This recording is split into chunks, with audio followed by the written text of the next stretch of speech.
Hey guys, welcome to the WWE podcast. Thank you so much for joining me. And tonight, a huge show to preview the Royal Rumble pay-per-view that takes place tomorrow night. And I do it with co-host Michael Gross. We go in depth with every match and every possibility, covering the show from A to Z and Z to A.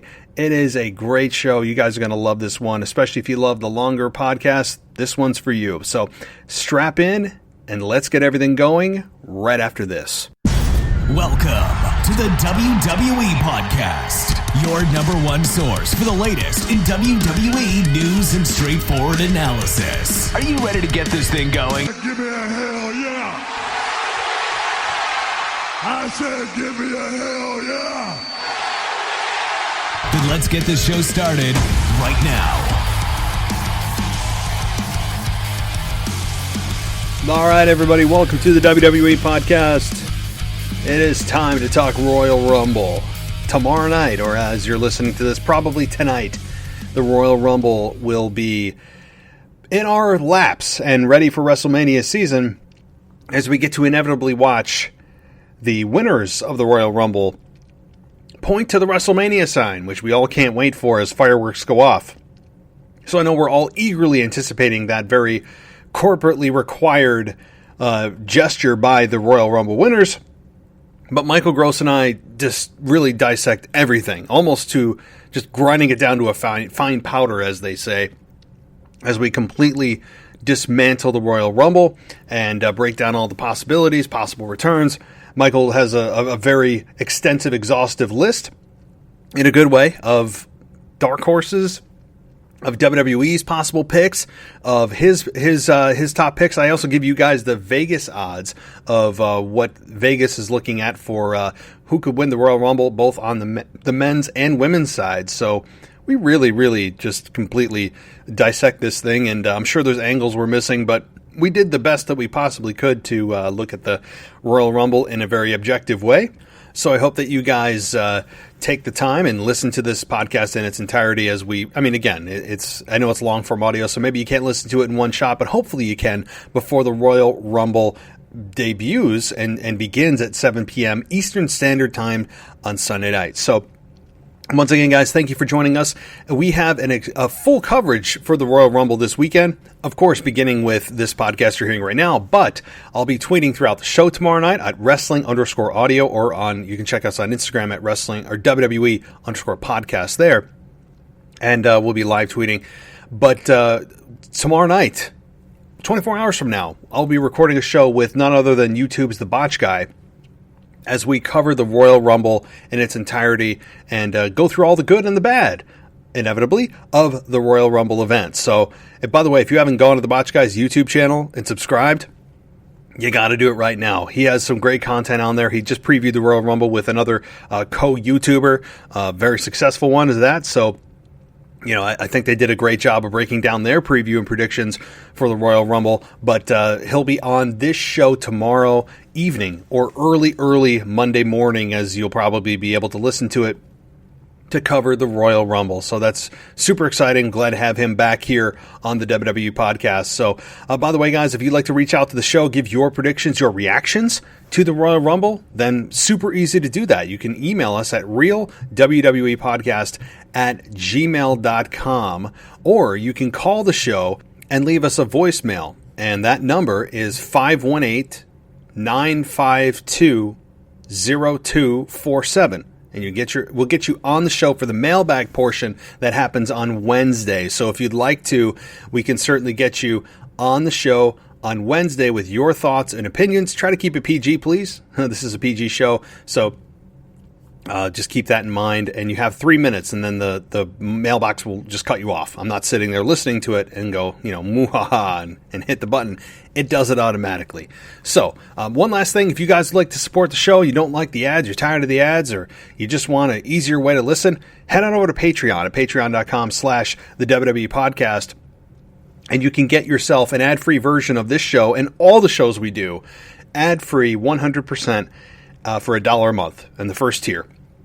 I think it's a great value, certainly pennies a day to listen to this show without any ads at all. And imagine the ease of your ears without any of that. So And while we're on the subject of Patreon, I'd like to give a shout out to our newest patron, Deanna, who just became a patron of the show.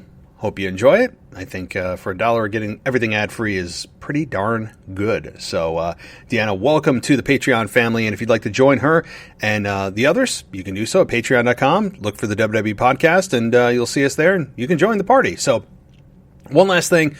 If you go to our website and you also want to support the show and you love Amazon, go to WWEpodcast.com first. There's a banner right in the middle of the homepage, and if you click on that, it redirects you to Amazon. You do your normal shopping, it just kicks back whatever you purchase a little bit to our show. Nothing extra, it's just telling Amazon that we sent you there, and it gives a little bit back to the show. That's all it is. Pretty simple. So head on over there if you'd like to support the show that way, or just give us a 5-star rating on Apple Podcasts.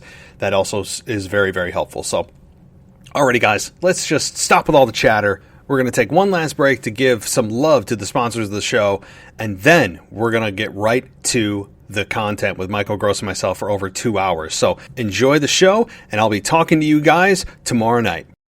Mixed martial arts is more than just the fastest growing sport. It's a way of life. Each week, longtime friends and former wrestling and judo teammates, John and Eric, discuss the latest in the world of MMA and combat sports. If you're a fan of the UFC, Bellator, One Championship, Professional Fighters League, or even boxing, then Inside the Clinch MMA podcast is the perfect show for you. Aside from the insightful MMA content each week, the guests who vary in areas of expertise make this show so unique and a must listen to. John and Eric are diehard MMA fans, and their primary goal is to share their love for the sport with you. Listen to Inside the Clinch MMA podcast today, wherever you listen to your favorite podcasts, or subscribe to their channel on YouTube. You can also follow them on Instagram at Inside the Clinch MMA for top quality MMA content and reminders on newly released episodes. Inside the Clinch MMA podcast, your home for everything MMA. So here's something that I bet you don't think about a lot. That's your grip strength. You know, we use our grip strength for so many different things during the day that I don't think we realize how important it is, and how important it is to not just realize we're using it, but to strengthen it. Having good grip strength can mean the difference between falling and not falling, being able to hold onto that item, or dropping it. And you know what else really good grip strength does? It creates a great first impression. Have you ever met someone for the first time and they give you that dead fish hand? That is not a great way to make a good first impression. So why don't you take care of your grip strength? Check out Grip Sanity. You may be asking, what is Grip Sanity? Well, it's an all-in-one device. It's easy to change handles. It'll have your forearms burning in minutes. It'll improve your grip strength, of course, but it's very convenient because you can take it with you anywhere. There's no clunky, equipment that you have to bring with you. So if you're wondering what this is and you want to learn out more information, go to gsanity.com and check out Grip Sanity. Look at the testimonials. It's one of those things, guys, that I don't think people really even notice or realize maybe they have an issue until they have a problem. So get ahead of it. Go to Grip Sanity. Check out gsanity.com. That's their website that you can look at the product. You can check out. There's tons of different colors, and you can find the one that suits you. So again, go out and check Grip Sanity. The website is gsanity.com. All right, guys, welcome to the WWE podcast. And tonight, it is a huge show because we are reviewing the very first pay-per-view that is on the road to WrestleMania. That is right. We are talking about the Royal Rumble. We're previewing that tonight with none other than the gardener, Michael Gross, who is back. You guys love him. We love him here at the WWE podcast. We're here to talk the Royal Rumble and a ton of stuff to go over, of course. Difficult matchups, particularly in my estimation, just talking off air, the men's Royal Rumble. But Mike, well, how you doing, man? Welcome back. It's great to have you here for the Royal Rumble preview and prediction show. Well, thank you very much. I want to say I'm doing fantastic. It sounds like you're doing pretty well, which that makes me happy to hear because I know you got a little bit of the beautiful white snow up there. And right now, while I'm on work relocation in Memphis for a little bit, we were lucky enough to kind of miss that, but we went from 68 degrees down to about 41 in a day, and we had some nice I don't want to say tornadic weather, but very torrential rainstorm. So it's been a slippery slope, but I'm doing well. And as you were saying at the very beginning, that we're on the road to WrestleMania with the very first kickoff pay-per-view that sets the pace and controls at least one of the main events. I want to ask you a real quick question before I ask you my second question. The first question, obviously, is how are you doing? And the second question is, what was the first Royal Rumble you ever saw? Ooh, love it. Love it. Okay, well, first of all, easy answer. I'm doing good, and I know everyone just says that, but I really am busy, just like you. And I am really, really looking forward to getting out of January and February and March so that April can kind of bring some kind of 40 to 50 degree weather, which is when it starts up here, and we're going to get another half foot of snow. I mean, it's insane up here. I don't know why I live in New York, but I will say that the first Royal Rumble, my first memories of the Royal Rumble, the very first one I ever saw, and this kind of sets the bar a little too high, is the 1997 Royal Rumble with Stone Cold being the number one target, and he ends up obviously winning. Or then was that 98, 97, 98 was Stone Cold. He was like the target where everyone was after him, and he was the one striking first. I think that was 97, but I could be wrong. No, 98. 98 was that, because that led to the 1998 win for Stone Cold at Boston's against Shawn Michaels. So, what about you? I'm sure it's a little bit earlier than that for you.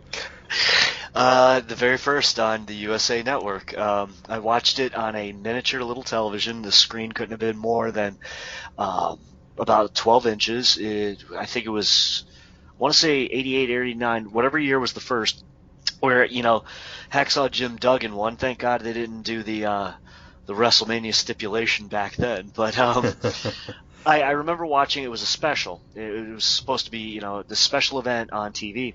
And, did I mention that the television was also a black and white? Because, it was classy. Classier different times back then. And it was just a little television for my bedroom. And I think I was about 13 or 14, almost 14, something like that. And so, I turned it on and just lucky enough to get good reception on it. And I watched the whole thing.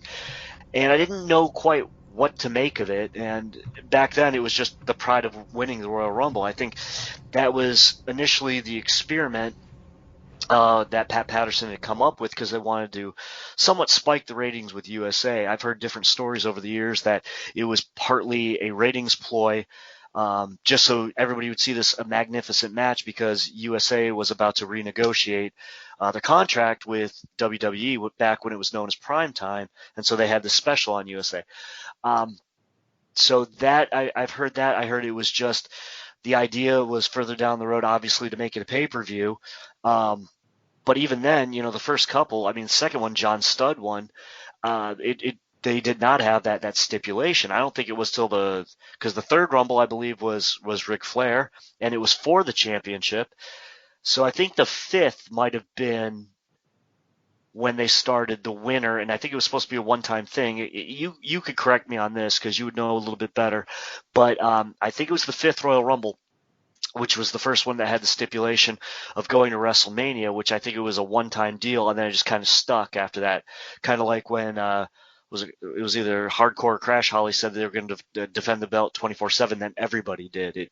It's just one of those things like, well, it worked once. We'll just, we don't have to write now. It kind of writes itself. So, but yeah, that was my first Rumble. Wow. Yeah. Being exactly 10 years older than I am, that makes sense. And I started out at the same time you did in terms of how old we were when we were watching wrestling. And it's funny you mentioned the Ric Flair one. Well, I didn't actually watch it when I first started watching wrestling. Obviously, since I have watched that one with Ric Flair, that actually took place right here in Albany, New York, right down 10 minutes from where I'm at. So yeah, I remember watching it on the network a couple of years ago, but yeah, this is certainly one of the most exciting events. You'll hear a lot of people say this is their favorite event of the year. With good reason. This is the most exciting event, one of the most unpredictable matches, one that gets people talking, I think, more than any any match that WWE does in their entire pay-per-view schedule in the calendar year is the Royal Rumble, because of so much that could happen. So many. Who's number 1? Who's number 2? Who's number 30? Who's possibly going to come back? Who could make a return? There's just so much.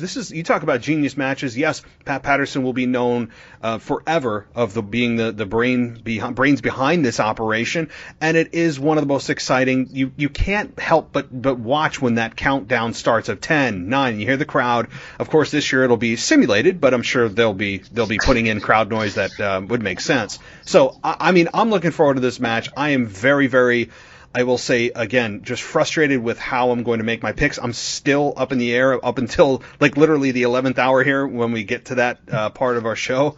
But let me ask you this though, before we get into the Rumble, I will ask you generally, how do you feel about the build to Rumble? And really, like SmackDown this past week, we saw Braun Strowman return, we saw Bianca Belair get a massive win.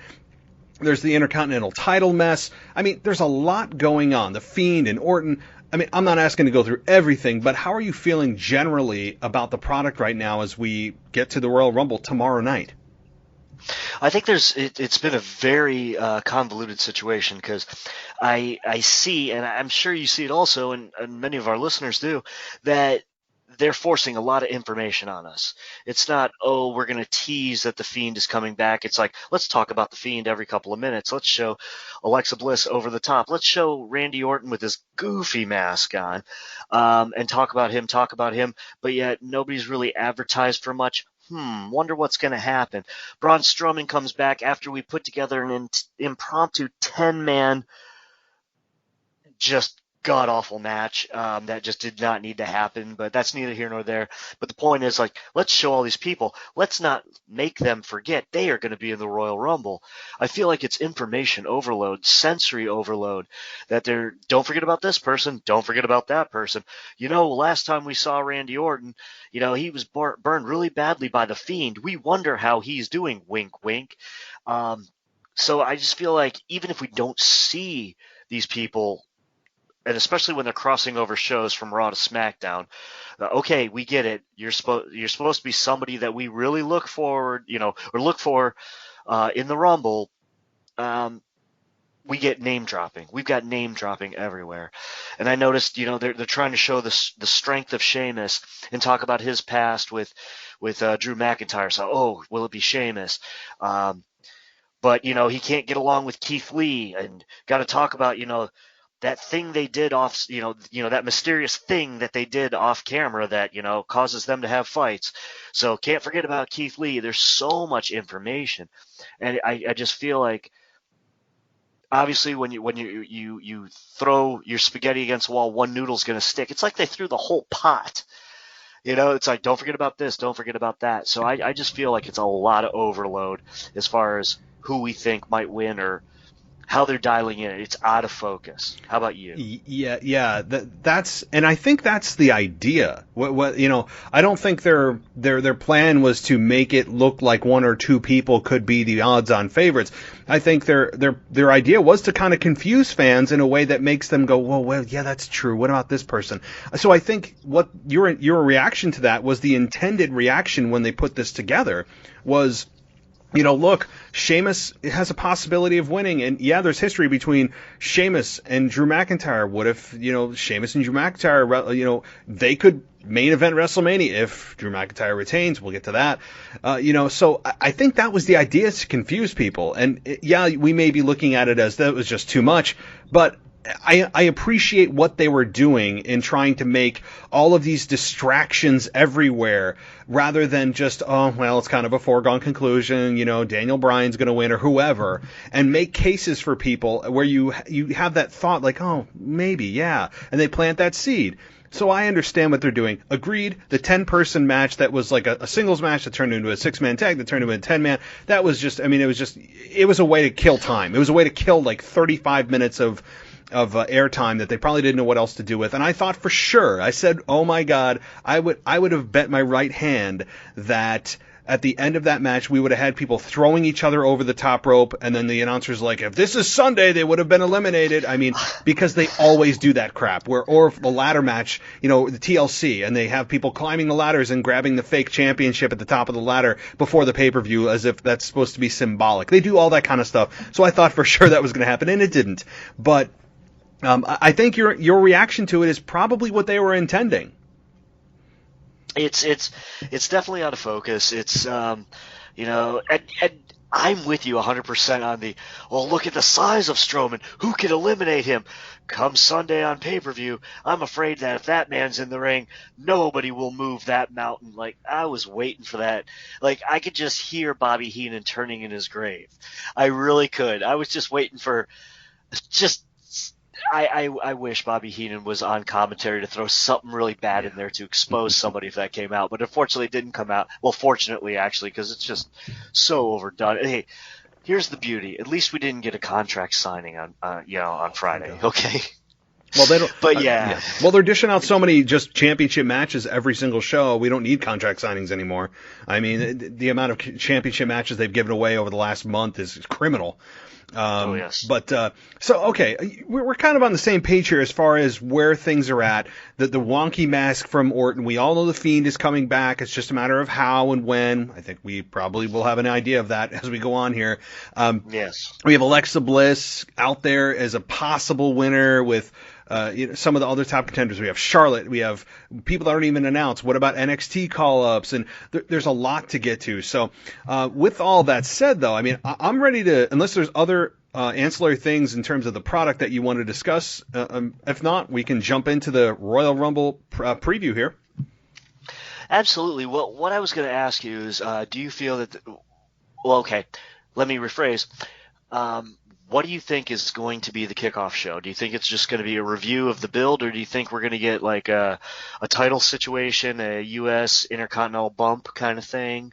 Or do you feel like it's just going to maybe be a 205 live defense, or maybe an NXT random call-up kind of showcasing?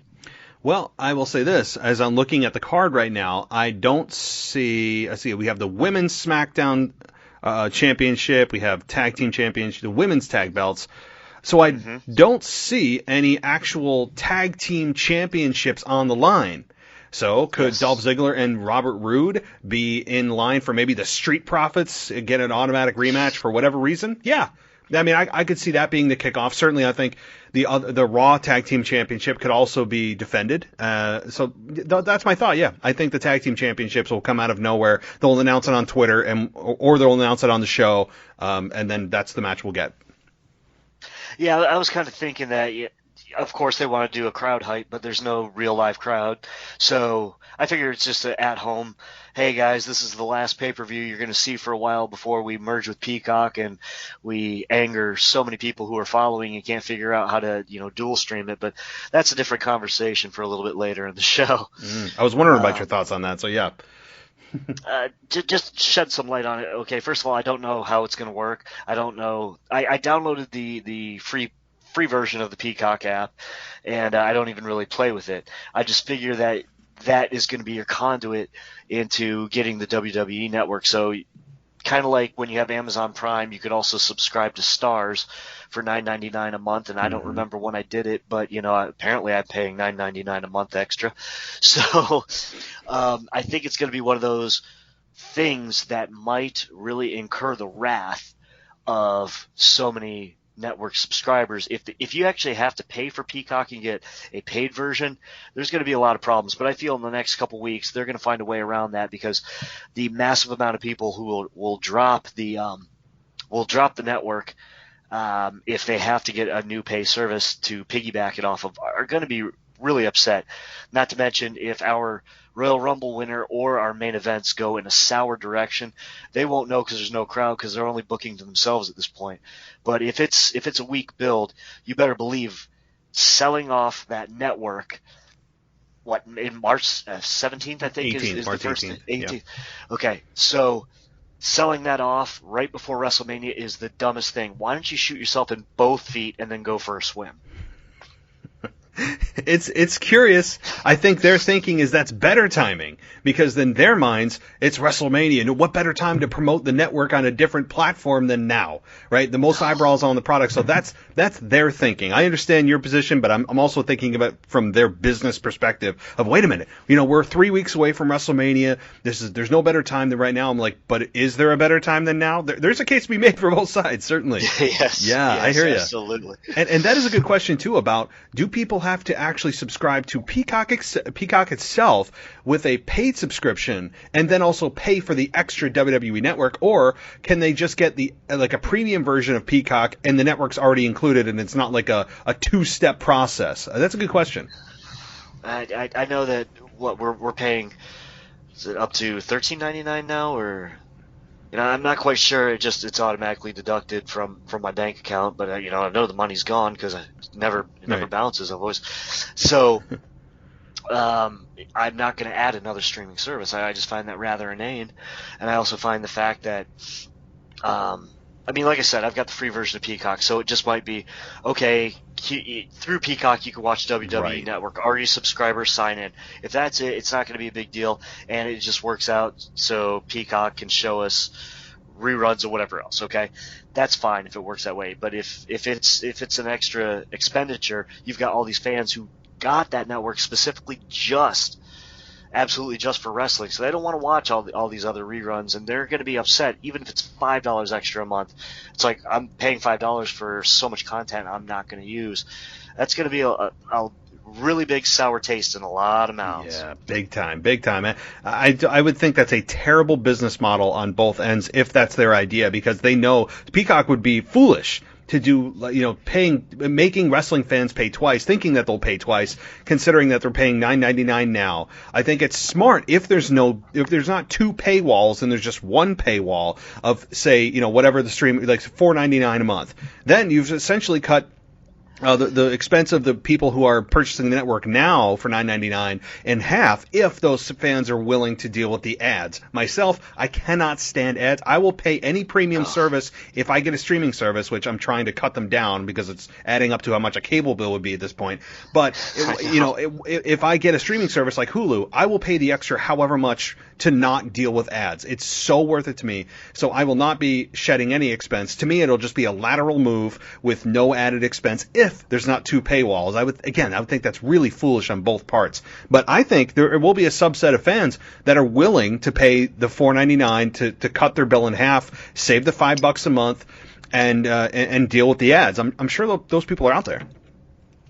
Oh, absolutely. I just the thing that about this whole purchase or sales and purchase situation is, I just don't see, for if you've got 1.2 million or 1.5 million subscribers that are paying, at base it was $9.99, and whatever it's gone up to at this point, say it's $11.99.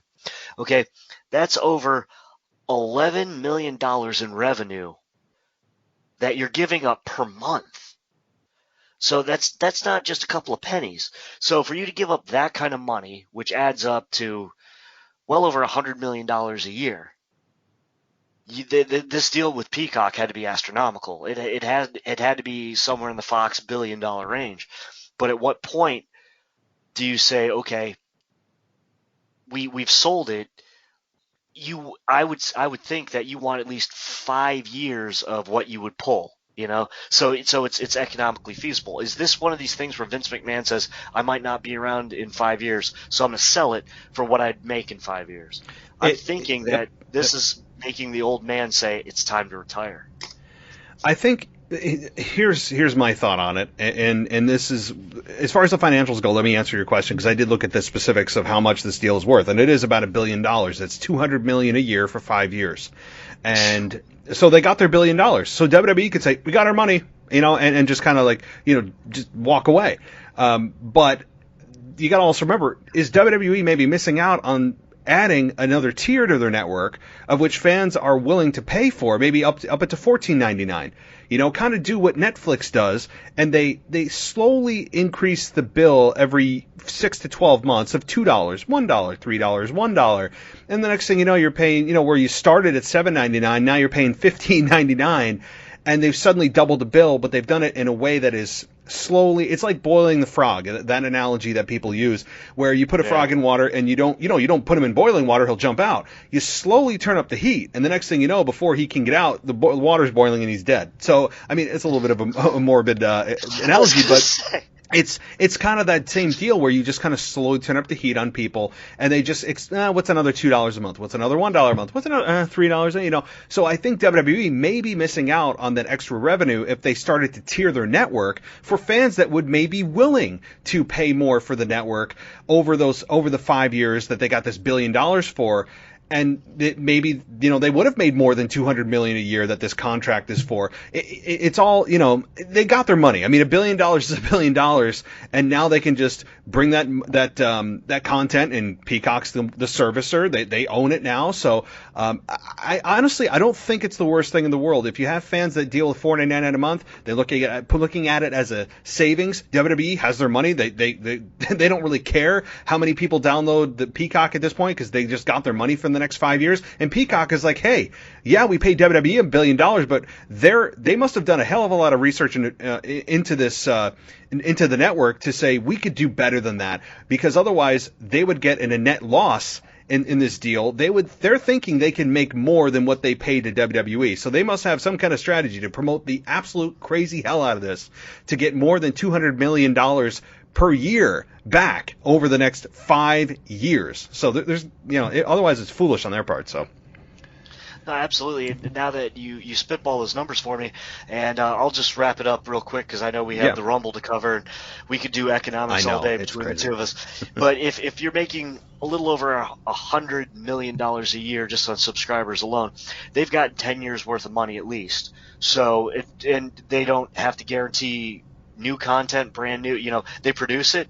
If Peacock wants to use it, they do. If they don't, they don't. And maybe Peacock's going to produce their own things for it, but I'm sure Vince will still have his finger on the pulse until he doesn't have a pulse. Yep. There's your morbidity from me. But so, honestly, if you're getting 10 years worth it and you don't have to worry about anything, as long as you tune up the engine, they can drive the car.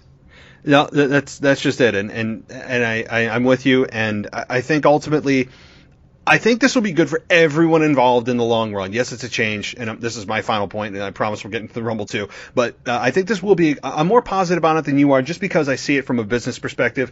And I don't know if it's because I went to school for business or if that has anything to do with it or not. But I just see it as a win-win-win. WWE, great, we have our $1 billion. Let's walk away. Let's move on. We have the fans who, again, assumingly, and I didn't look at that detail, could cut their bill in half and deal with ads, or it's a lateral move and there's no change in everyone's budget. So the fans are like, okay, fine, great, we have to download a new app, big deal. People are downloading apps all the time. It's a minor inconvenience in this first world problem.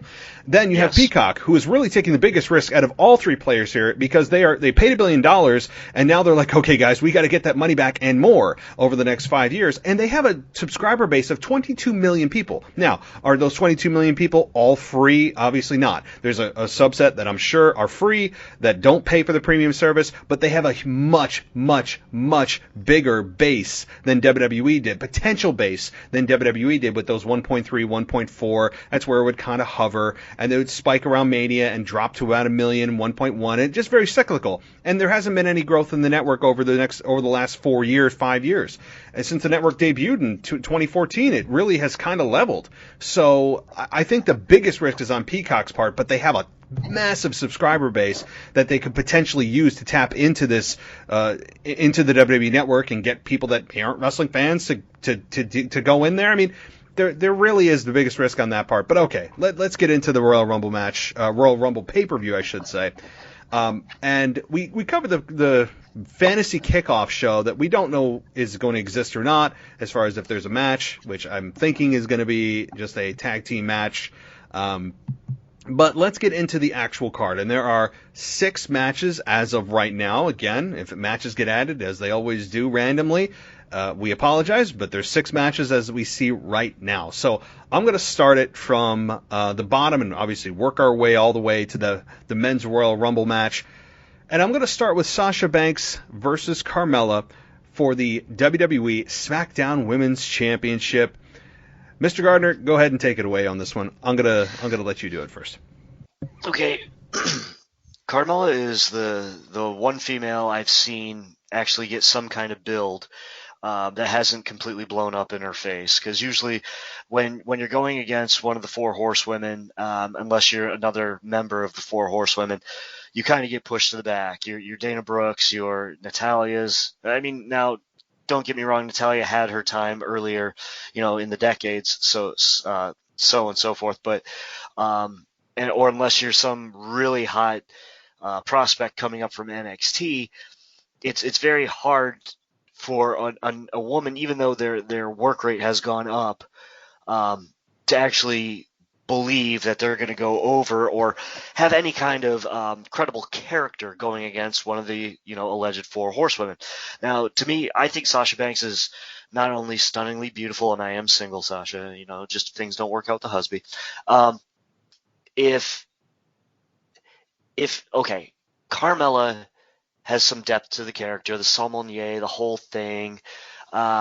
She doesn't look like a complete fool. I don't see her winning this, but I see this continuing afterwards. I think that this is gonna go at least one more step, and I think that the weirdest thing we could get out of this is not a double turn, but what's his name? Reggie?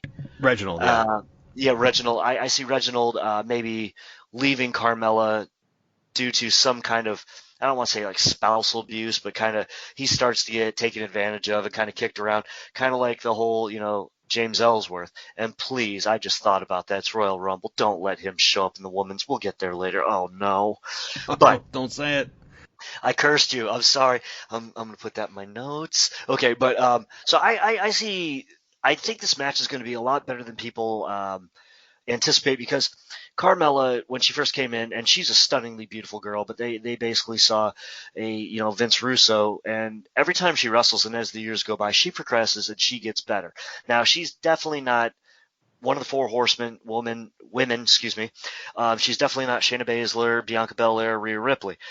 But would I put her above the talents of, say, Lacey Evans or anybody in the Riot Squad, or even though Ruby's coming into her own?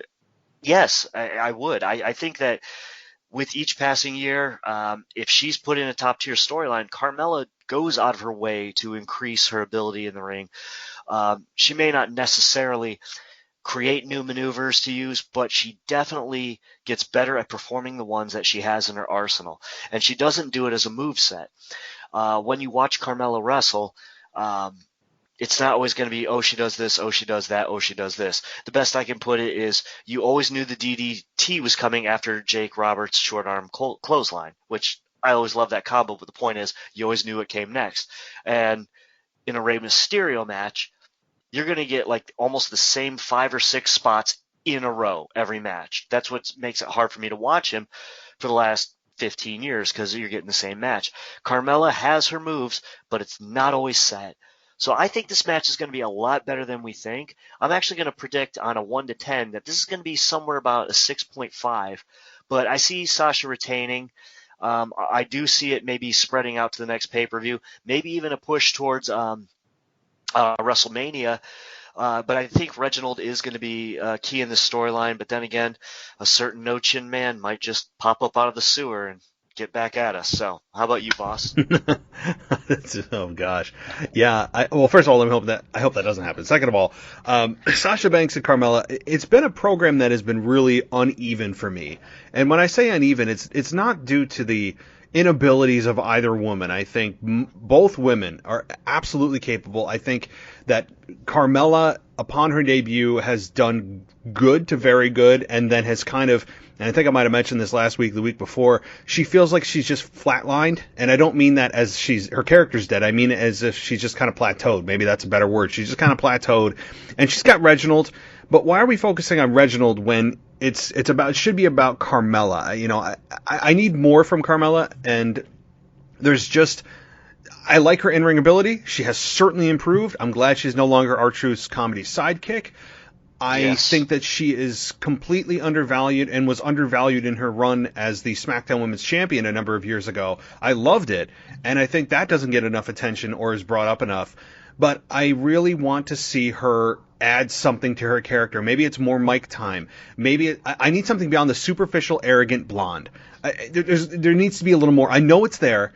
I'm not downing her. I just need to see her and hear her add more to her character other than, again, just the arrogant, I drink champagne, I'm better than you. Okay, I need more. Like, we've seen it, I get it, I'm on board with it, but it's just as if she's kind of been just using that over and over and over. And okay, I have Reginald, who's the sommelier, or as Corey Graves called him, the Cirque du Sommelier this week, which was very clever. And I need more from him other than just seeing him get shamed and beat up by Sasha Banks every week, which is completely unbelievable, by the way. Like, completely unbelievable that this guy can do, crazy flips and all this stuff, but he can't take care of a 140-pound woman. I mean, it's absurd. But we don't deal with man-on-woman violence in WWE, even though the other way around is okay.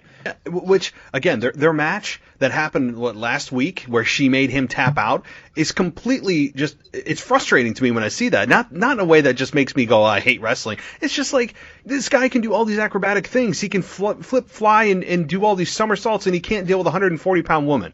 I mean, it's just absurd to me, but I understand in WWE's, we don't do men on women violence, but the other way is okay. I mean, it's just, I could rant about that, but this is what we're talking about. We're talking about Carmella and Sasha Banks, and ultimately, here's my thought. I think Sasha Banks does retain. I'm with you on this, and I think it's because Sasha Banks going into WrestleMania is a bigger name as champion than Carmella is as a name going into WrestleMania as champion. And yes, we have a pay-per-view in between, of course, and yes, WrestleMania isn't for, another 2 months, roughly? 2 months and change? Yeah. So, yeah, we could have a title change between now and then, and God knows WWE doesn't wait for pay-per-views to do title matches. So I think that Sasha Banks does retain. I am looking at a good quality match. I think that Carmella has improved in the ring, just as you said. I think this could be a good to very good match if if everything's working right. And I end up thinking Sasha Banks wins. Yes, Reginald's going to get involved, probably in a Carmella favorable way, but ultimately, I think Sasha Banks retains, and I think that they need to make this her championship win against Bayley that they built and built and built and built, which I think was a big flop. But they need to make her championship win stick, and they need to I think continue it till WrestleMania with Sasha Banks. Again, both beautiful women, no question about that. But in ring ability, to me, Sasha Banks. We all know what she can do. This is time. Really, you could argue this is Carmella's biggest match she's ever had in her career, because it's at the Rumble. It's against Sasha Banks, and it's for the championship. So to me, I'm looking towards Carmella and putting the pressure on her to have a really good match with Sasha Banks rather than the other way around. But I think Sasha Banks comes out on top. All right, guys, we're going to take a quick commercial break, show a little love to our sponsors, and then we're going to be right back with more audio from Michael and myself talking Royal Rumble. Mixed martial arts is more than just the fastest growing sport. It's a way of life. Each week, longtime friends and former wrestling and judo teammates, John and Eric, discuss the latest in the world of MMA and combat sports. If you're a fan of the UFC, Bellator, One Championship, Professional Fighters League, or even boxing, then Inside the Clinch MMA podcast is the perfect show for you. Aside from the insightful MMA content each week, the guests who vary in areas of expertise make this show so unique and a must listen to. John and Eric are diehard MMA fans, and their primary goal is to share their love for the sport with you. Listen to Inside the Clinch MMA podcast today, wherever you listen to your favorite podcasts, or subscribe to their channel on YouTube. You can also follow them on Instagram at Inside the Clinch MMA for top quality MMA content and reminders on newly released episodes. Inside the Clinch MMA podcast, your home for everything MMA. So here's something that I bet you don't think about a lot. That's your grip strength. We use our grip strength for so many different things during the day that I don't think we realize how important it is, and how important it is to not just realize we're using it, but to strengthen it. Having good grip strength can mean the difference between falling and not falling, being able to hold onto that item, or dropping it. And you know what else really good grip strength does? It creates a great first impression. Have you ever met someone for the first time and they give you that dead fish hand? That is not a great way to make a good first impression. So why don't you take care of your grip strength? Check out Grip Sanity. You may be asking, what is Grip Sanity? Well, It's an all-in-one device. It's easy to change handles. It'll have your forearms burning in minutes. It'll improve your grip strength, of course, but it's very convenient because you can take it with you anywhere. There's no clunky, equipment that you have to bring with you. So if you're wondering what this is and you want to learn out more information, go to gsanity.com and check out Grip Sanity. Look at the testimonials. It's one of those things, guys, that I don't think people really even notice or realize maybe they have an issue until they have a problem. So get ahead of it. Go to Grip Sanity. Check out gsanity.com. That's their website that you can look at the product. You can check out. There's tons of different colors, and you can find the one that suits you. So again, go out and check Grip Sanity. The website is gsanity.com.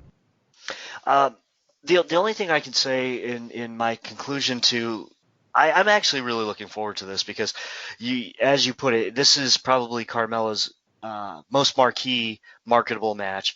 Obviously, Sasha's the one whose name you want to put on WrestleMania, so it's a no-brainer as far as the retention, unless something really, really crazy and sideways happens, or unless they have some incredibly great plot to put together a marquee women's match with Carmella at the helm, unless it's a hot potato situation, which we don't need that going into WrestleMania. That's the saddest thing you can do, is have a title that has been demeaned or pushed down its value level, to fertilizer for a mushroom. So I really think that I really feel that there's going to be some pleasantry to this match. I really think it's going to be a solid 6.5 out of 10, because I think that just depending on how hokey it is with Reginald getting in, that's going to be the biggest detractor, is how much he's going to play in this match, and if it's going to cheapen a victory for Sasha or not.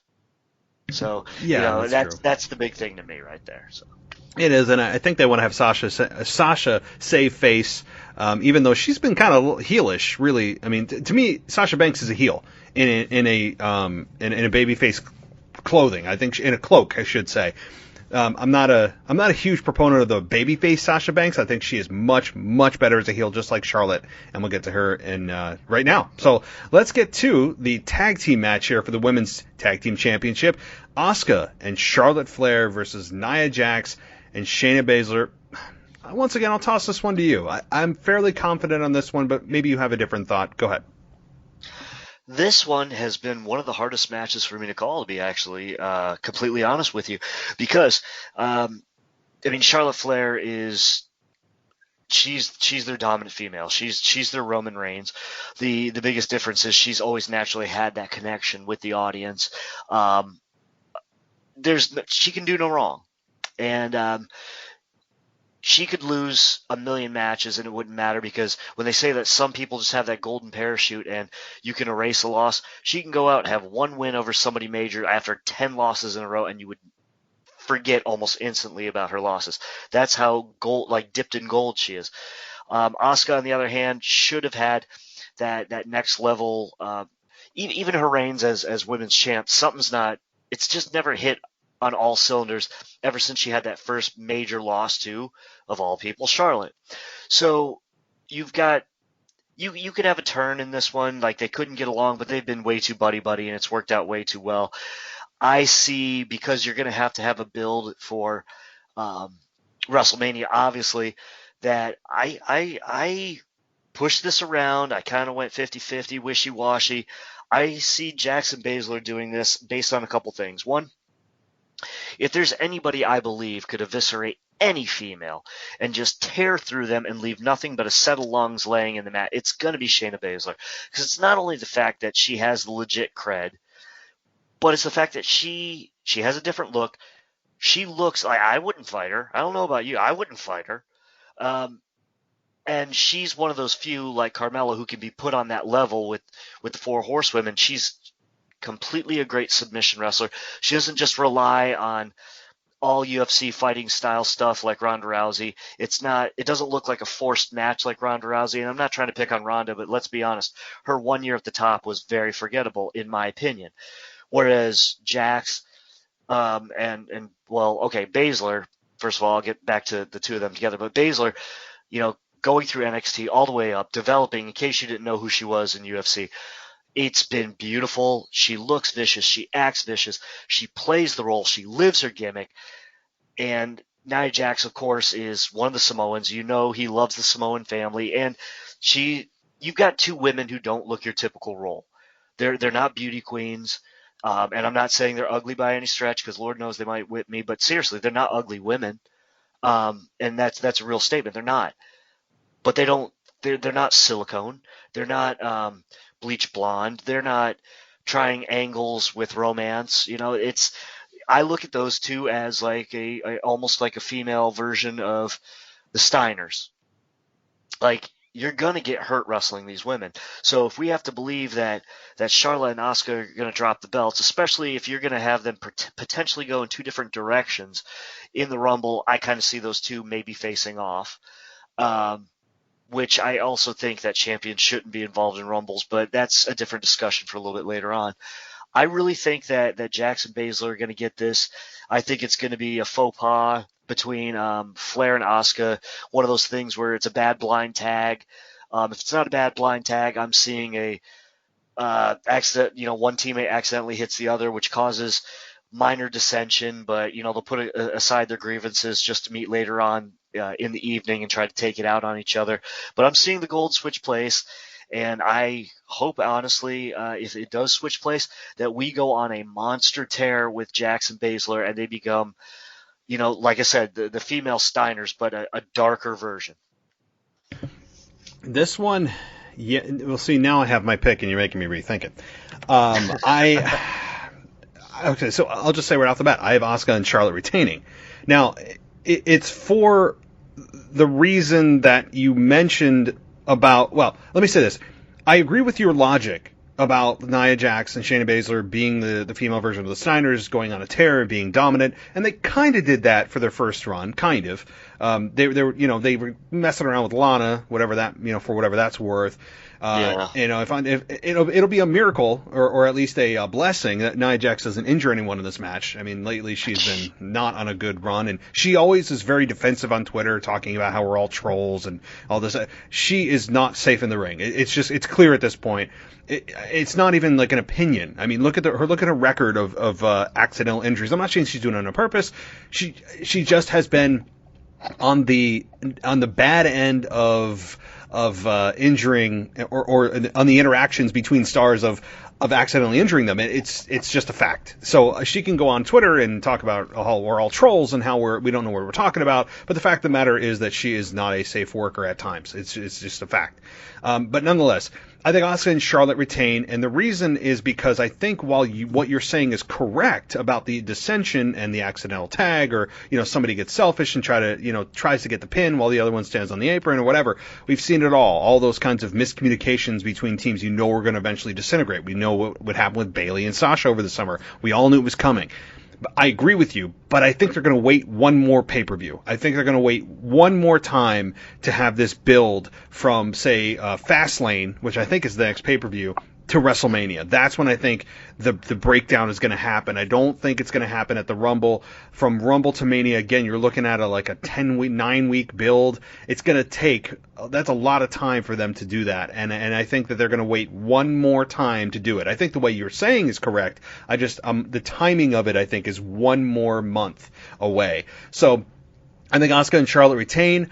I think eventually, they could drop it to Nia Jax and Shayna Baszler. I would love to see those two run through the roster, but the question then remains, does WWE see Shayna Baszler and Nia Jax more successful as single stars than they do as a tag team? And I mean, if they're going to just do nothing with Shayna Baszler and, bury her like they did last year at WrestleMania, then I would say keep her in the tag team if they have no plans for her, because she has a home there. If they're going to actually do something with Shayna Baszler and make her an actual killer and make her come back and break people's arms like she did in the spring this year, then hell yeah, bring back that Shayna Baszler. I'm not a huge fan of Nia Jax. I don't care that they're not beautiful women by some standards. To me, that's actually an asset that they don't look that way, because it's not a distraction. Because the fact is, like, most of the people that watch wrestling are men, and most of the people that watch wrestling are men in their middle-aged men, younger men, even older men. I mean, it's really 18 to 40. is the general target demo, and I think sometimes it's a distraction of how good looking some of these women are. Whether you're not watching wrestling for that, but it's distracting. And I think with these two, and I don't mean this disrespectfully, but they aren't beautifully distracting where it's just like, you're watching them, but you're just kind of like the biological part of your brain or the neurons in your brain are like, man, like this woman's just so attractive, it's distracting. No, to me it's good that they're not, because it helps me focus on their actual wrestling storyline, how they are in the ring, their character, rather than just always worrying about, like you said, kind of the plastic part of the whole thing. So long story short, yeah. Asuka and Charlotte retain. I like your logic. I just think the timing is 1 month removed from yours. Well, either way, we got to see with what happens on Sunday or tomorrow. So with what happens tomorrow, then you and I can start pitting it against each other on what the build is to WrestleMania, where they think they're going, because obviously we're going to see some kind of interaction in the Rumble. It has to happen. Now, if we go your route and you think that they're just going to add a few more side dishes before we delve into the main course, at least it gives us something a bit more substantial in the build up to Mania. And I was doing some research here while also. So, do we have Fastlane and Elimination Chamber next, or is it just going to be Elimination Chamber? Because isn't that usually how they pick the other candidate for whatever world titles that are not or haven't been decided for an opponent? Yes. Now, but I believe it used to be both Fastlane and Elimination Chamber in both. I think it used to go Fastlane. It's Elimination Chamber first. Yep. No, you're right. Yep. I'm looking. I'm just trying to visualize it, because I believe you were right in saying Fastlane, because I think it used to go. I think WrestleMania floated between March and April for a while. Yep. And I think, now mind you, it's I am 45. I think that it would go Fastlane after Rumble, because it was the road to WrestleMania, Fastlane. It made sense, and then Elimination, and then WrestleMania. I think so, but whatever. I don't know if they're cutting one out or abridging it this year, but so then we also have to think, after tomorrow's event, I will be texting you. We're going to see what we think is going to be the competitors for Elimination Chamber. And I think a lot of that is going to come down to your final few in the Ladies Battle Royal, the Ladies Royal Rumble, the Royal Rumble event that is. This is not a pay-per-view anymore. So I see your plan, and I like that you want more depth to it. And I like the fact that no matter what, we both agree that this isn't over. This isn't just going to be a one and done situation today. So both female matches so far are going to be storyline and scripting towards the next 60 days worth of television and 60 days worth of pay-per-view and or events. It's right. I mean, and I did look. It did confirm the Elimination Chamber is on February 21st, and then Fastlane is March 21st. So a month later, and then obviously WrestleMania is April 10th and 11th from Tampa. So we have 3 weeks now on from the Rumble till Elimination Chamber, and then 4 weeks between Chamber and Fastlane. So, yep, there are 2 pay-per-views between Rumble and WrestleMania. So there are a couple steps that they have to still go before they get to WrestleMania, which again I think kind of makes me more confident that it could be another pay-per-view before this actually happens, because I think they know that fans know it's going to happen. And when they think that, when they know that fans know, I think they like to delay it, where they make fans re-guess, like, well, are they really going to do it? Are they going to, like, when is this going to happen? I can't believe they didn't do it. So even if they know that fans are confident it's going to happen, they'll mess with the timing. So in this case, I think that it's probably going to be Elimination Chamber, even Fastlane. I mean, I could see them going that long. I wouldn't, to build to an Asuka Charlotte WrestleMania main event, but okay. Let's get to the next match here. And now we're starting to get into some pretty crazy ones. Drew McIntyre versus Goldberg. Good Lord. I'll take this one first. I'll be as brief as I can. Please. Okay, now, about 3 weeks ago, I said that I'm starting to turn on my thoughts about Goldberg and McIntyre, where I was like, oh, McIntyre's got to retain. At first I said Goldberg's no way he can win.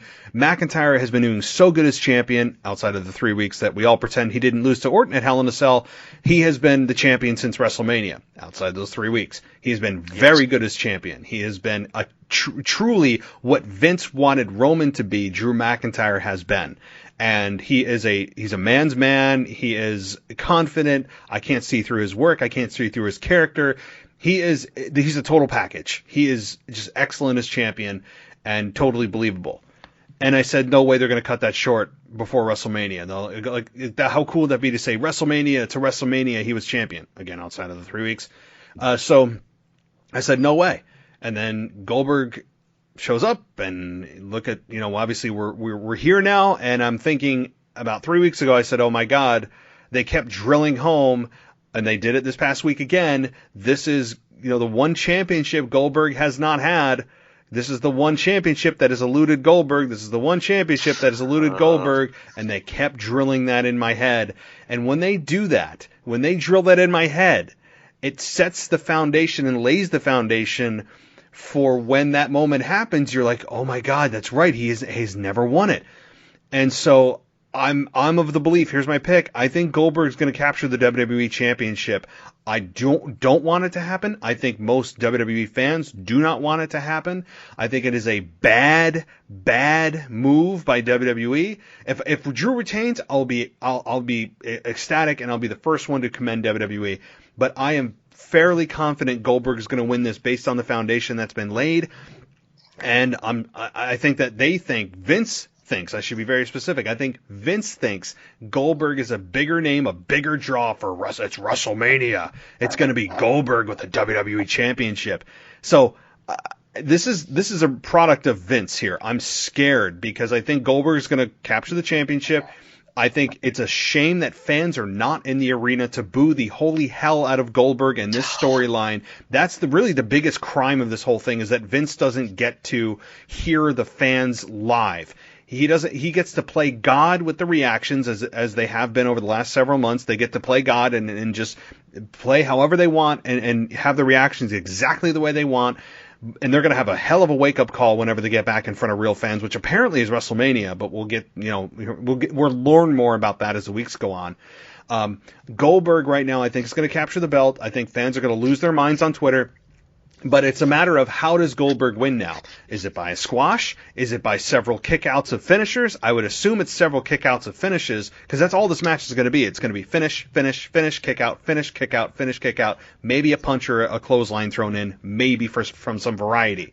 But this is a hard-hitting, I'd say under 4 minutes of kick out, and then, on the fourth, jackhammer is what takes out Drew McIntyre. And the fans are going to lose their freaking minds while WWE gets to pretend that they have fans cheering for this. So that's my pick. Sadly, very sadly, I picked Goldberg winning the WWE Championship. Do you have a different thought? First of all, I was sold on Drew for a long time as far as this is a no-brainer retention, until you and I spoke last time and you got my gears going. And this thing, it reeks of creeping death that could gag a maggot or peel paint off a wall. I am telling you that putting the belt on Goldberg, I hate to say it, I'm going to agree with you. And I don't know why that he thinks that Goldberg is more of a marquee name, especially the fact that he's playing a modified tweener to heel role. And we don't know, I see nothing down the road with legs for him to main event WrestleMania. Now, one of two things could happen. Afterwards, in the men's main event of Royal Rumble, for the second year in a row, Drew McIntyre might win it, and then it sets up a rematch at WrestleMania, which is pointless and it makes no sense. Or, I'll put it also in some of the notes I'm going to cover with the men's main event, who Goldberg could potentially be facing. But the fact is, you can only go to Jurassic Park so many times before you realize the dinosaurs eat everybody. And Vince loves going to Jurassic Park and dusting off these dinosaurs, and having them eat this young talent is what's killing his product, especially when they can't perform. I don't want to see 15 finishers in a row because it's no longer a finisher. It's the same as punch, kick, body slam. It's a heavyweight match from 1987.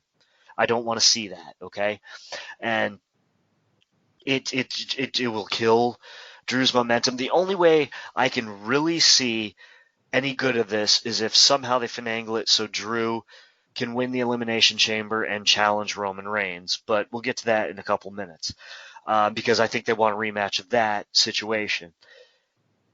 In the interim, I don't know what to do with Goldberg. You put that belt on him, I have no idea what to do with him. I am 35 years into my wrestling fanhood, and I couldn't tell you what to do to basically put people in seats if it was live. I couldn't tell you anything to pop viewers enough to want to buy a network that you just sold. I have no idea what the marquee or marketable value of a man in his 50s who looks phenomenal but has been known to botch matches left and right and has a skill set so limited it is nothing but one signature match that is less than 3 minutes typically. I have nothing in my plan, my agenda, my foresight. I can't see the horizon. I can't see anything. I could stare into the sun and go blind before I could actually find any reason or plan or anything to do with Goldberg going forward. That's where I am, and yet I see him winning. I'm sorry. Stare into the sun. I love it. It's true. It's so true. I'm honestly asking, and I asked this last time, if there's anyone in the sound of my voice that wants to see Goldberg as champion, I would love to know why. And I don't mean that in a demeaning way. Everyone loves, their own thing in wrestling. I mean it in a truly, I want to understand why people want, if there's anybody out there. I mean, Bueller, anybody, of Goldberg being WWE champion. I really would love to know the logic behind it, or somebody's thought process when they see Goldberg as champion of, that'd be great. No. I mean, look, he may tip the needle a little bit with ratings. Goldberg is a big name. He was a big name, though, 20 freaking years ago. He's not a big name anymore. I was slightly excited when he came back in 2016, 2017. I was like, oh, cool, he's going to kind of avenge his terrible run in 2004 that we all know ended in one of the worst matches of all time at WrestleMania against Brock Lesnar. Okay, I'm slightly interested. And then every match became 3 minutes. Okay, finish. He finally beats Brock Lesnar. He becomes champion, Universal Champion. Wonderful. But he also, don't forget, the other part of this is Vince has not been scared to take current talent and allow Goldberg to beat them. Albeit The Fiend, the most recent victim of The Fiend. I mean, he's the only one that holds a victory over The Fiend. A clean victory over The Fiend is Goldberg, if we all remember that. And that, to me, still sticks in my mind as angering, nonsensical, that you have a 50-some-year-old man come in for a extremely part-time role and very limited in the ring of beating your current talent and then leaving and disappearing. How does that help anybody? All right, you talk about hot-shotting. That is hot-shotting to the nth degree that benefits nobody because, you may have extra eyeballs in your product. Admittedly, Goldberg is a slight needle mover with the name value. But at this point in his career, no, I don't think he is anymore because he doesn't add any value to the current product because, especially when you're also making him a babyface because he comes in, he wins, and then he leaves, and then the talent that lost are there. The talent that lost are still there week in, week out. And now you have Goldberg just disappearing into the abyss and coming back whenever he wants and thinks that he's deserving of a WWE Championship match. I mean, you talk about a heel move. And talking about disrespect that McIntyre had, how the hell does he know? You talk about, he's the one who's saying, I'm doing this, it's about respect. Well, wait a minute. If it's about respect, aren't you disrespecting the WWE champion by thinking that you're just somehow automatically deserving because you walk out to the ring? I mean, it's just so backwards. I would at least accept this slightly more if Goldberg was billed as a heel, but they'll never do it.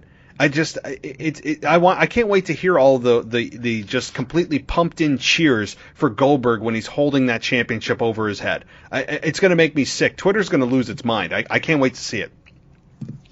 No, I agree. I think there's going to be part of a wrestling revolt. And like I said, you picked they picked one hell of a time to sell the network off to Peacock. And if you're going to go with Goldberg, you're not going to get any new subscriptions. You might get a couple of people who are nostalgic from 20 years ago who flip through the channels, they see him, they're like, oh, wow, Goldberg. Then they see a shell of what he was and a third of what he was years ago. And he was no Dynamite Kid back then.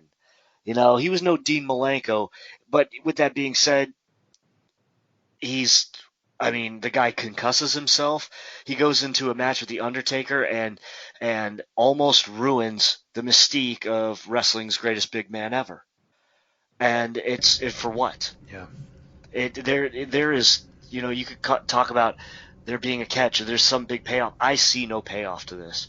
I'm going to continue to stare into the sun until I get an answer, because I'd rather be blind than watch that. You're just going to have to describe it to me. And you could lie to me, but I'll have to hear it too, so I've got some thistles for my ears. That's like a perfect intro. Like something like that cut right there is like the money line, right? I'd rather stare into the sun than watch Goldberg be champion. Like that, somebody should take that. I mean, that's good.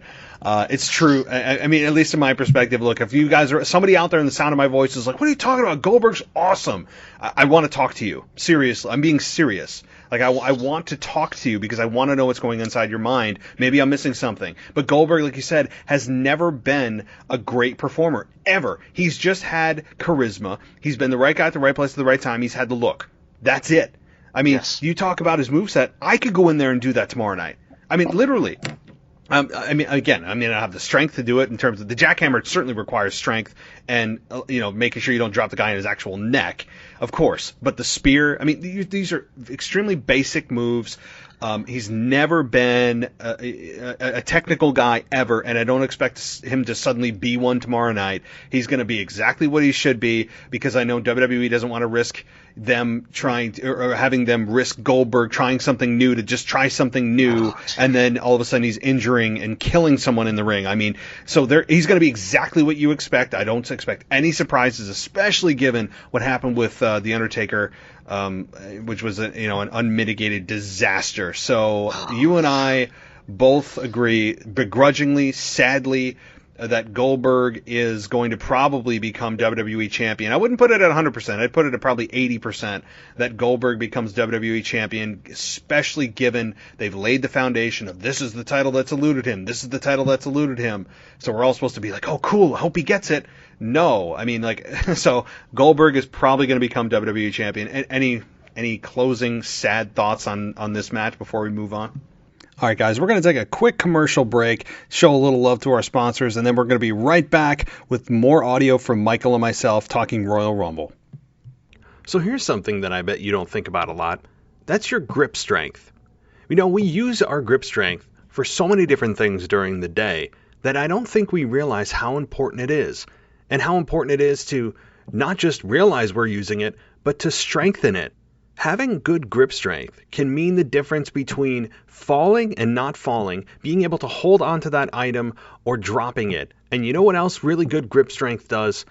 It creates a great first impression. Have you ever met someone for the first time and they give you that dead fish hand? That is not a great way to make a good first impression. So why don't you take care of your grip strength? Check out Grip Sanity. You may be asking, what is Grip Sanity? Well, it's an all-in-one device. It's easy to change handles. It'll have your forearms burning in minutes. It'll improve your grip strength, of course, but it's very convenient because you can take it with you anywhere. There's no clunky, equipment that you have to bring with you.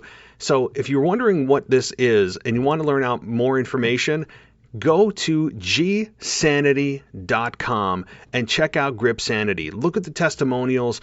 It's one of those things, guys, that I don't think people really even notice or realize maybe they have an issue until they have a problem. So get ahead of it. Go to Grip Sanity. Check out gsanity.com.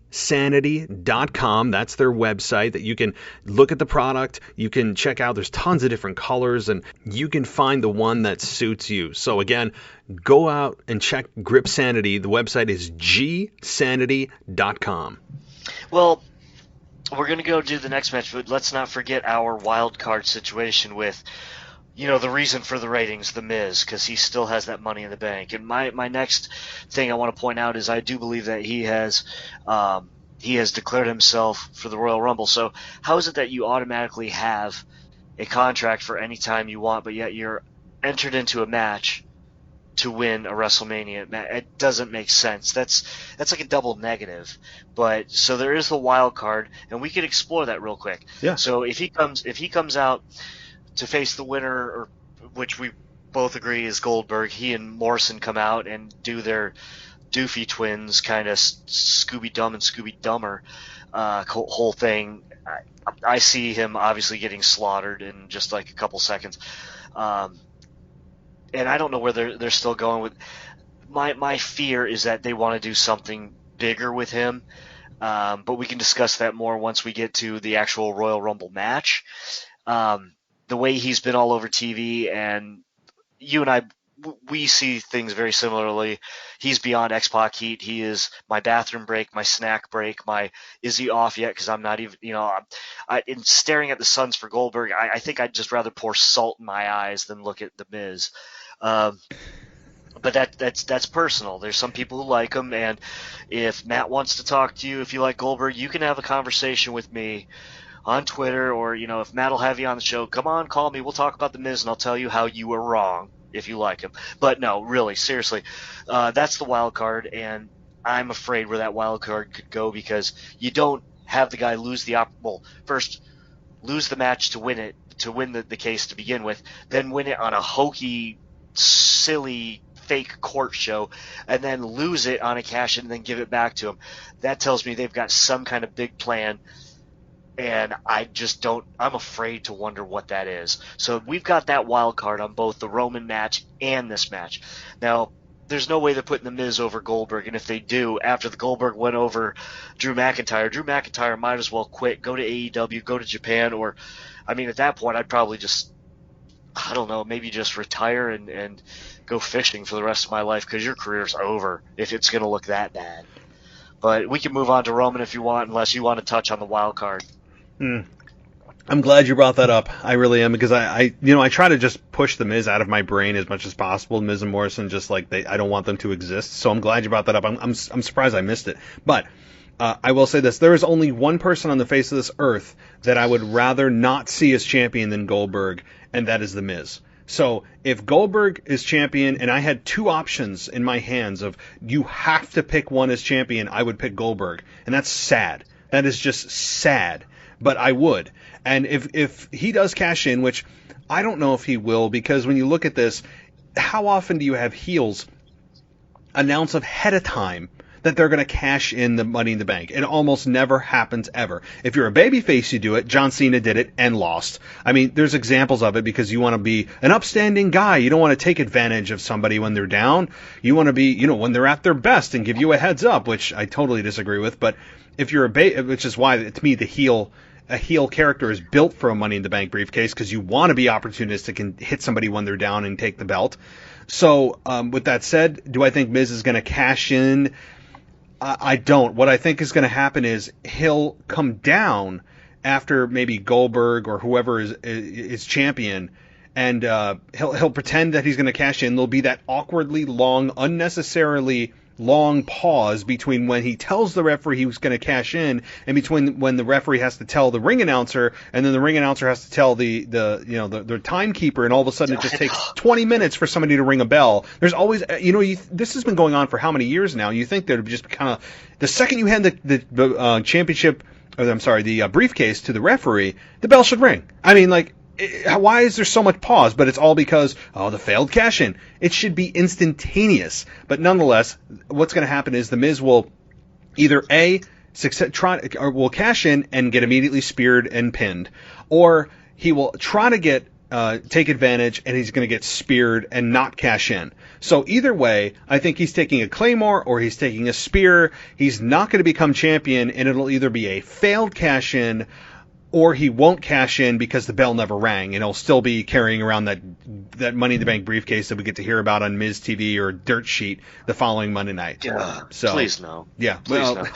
So that's my thought on the wild card. Okay, let's move on, because I'm going to get ranting on The Miz.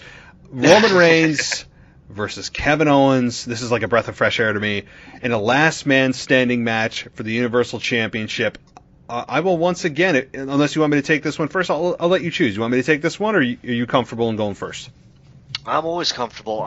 So what I'm going to go with is we're actually going to go in a reverse direction. I'm going to start with if the wild card were to happen in this match, I think still the Miz would be unsuccessful, but he might be the vessel through which Kevin Owens loses.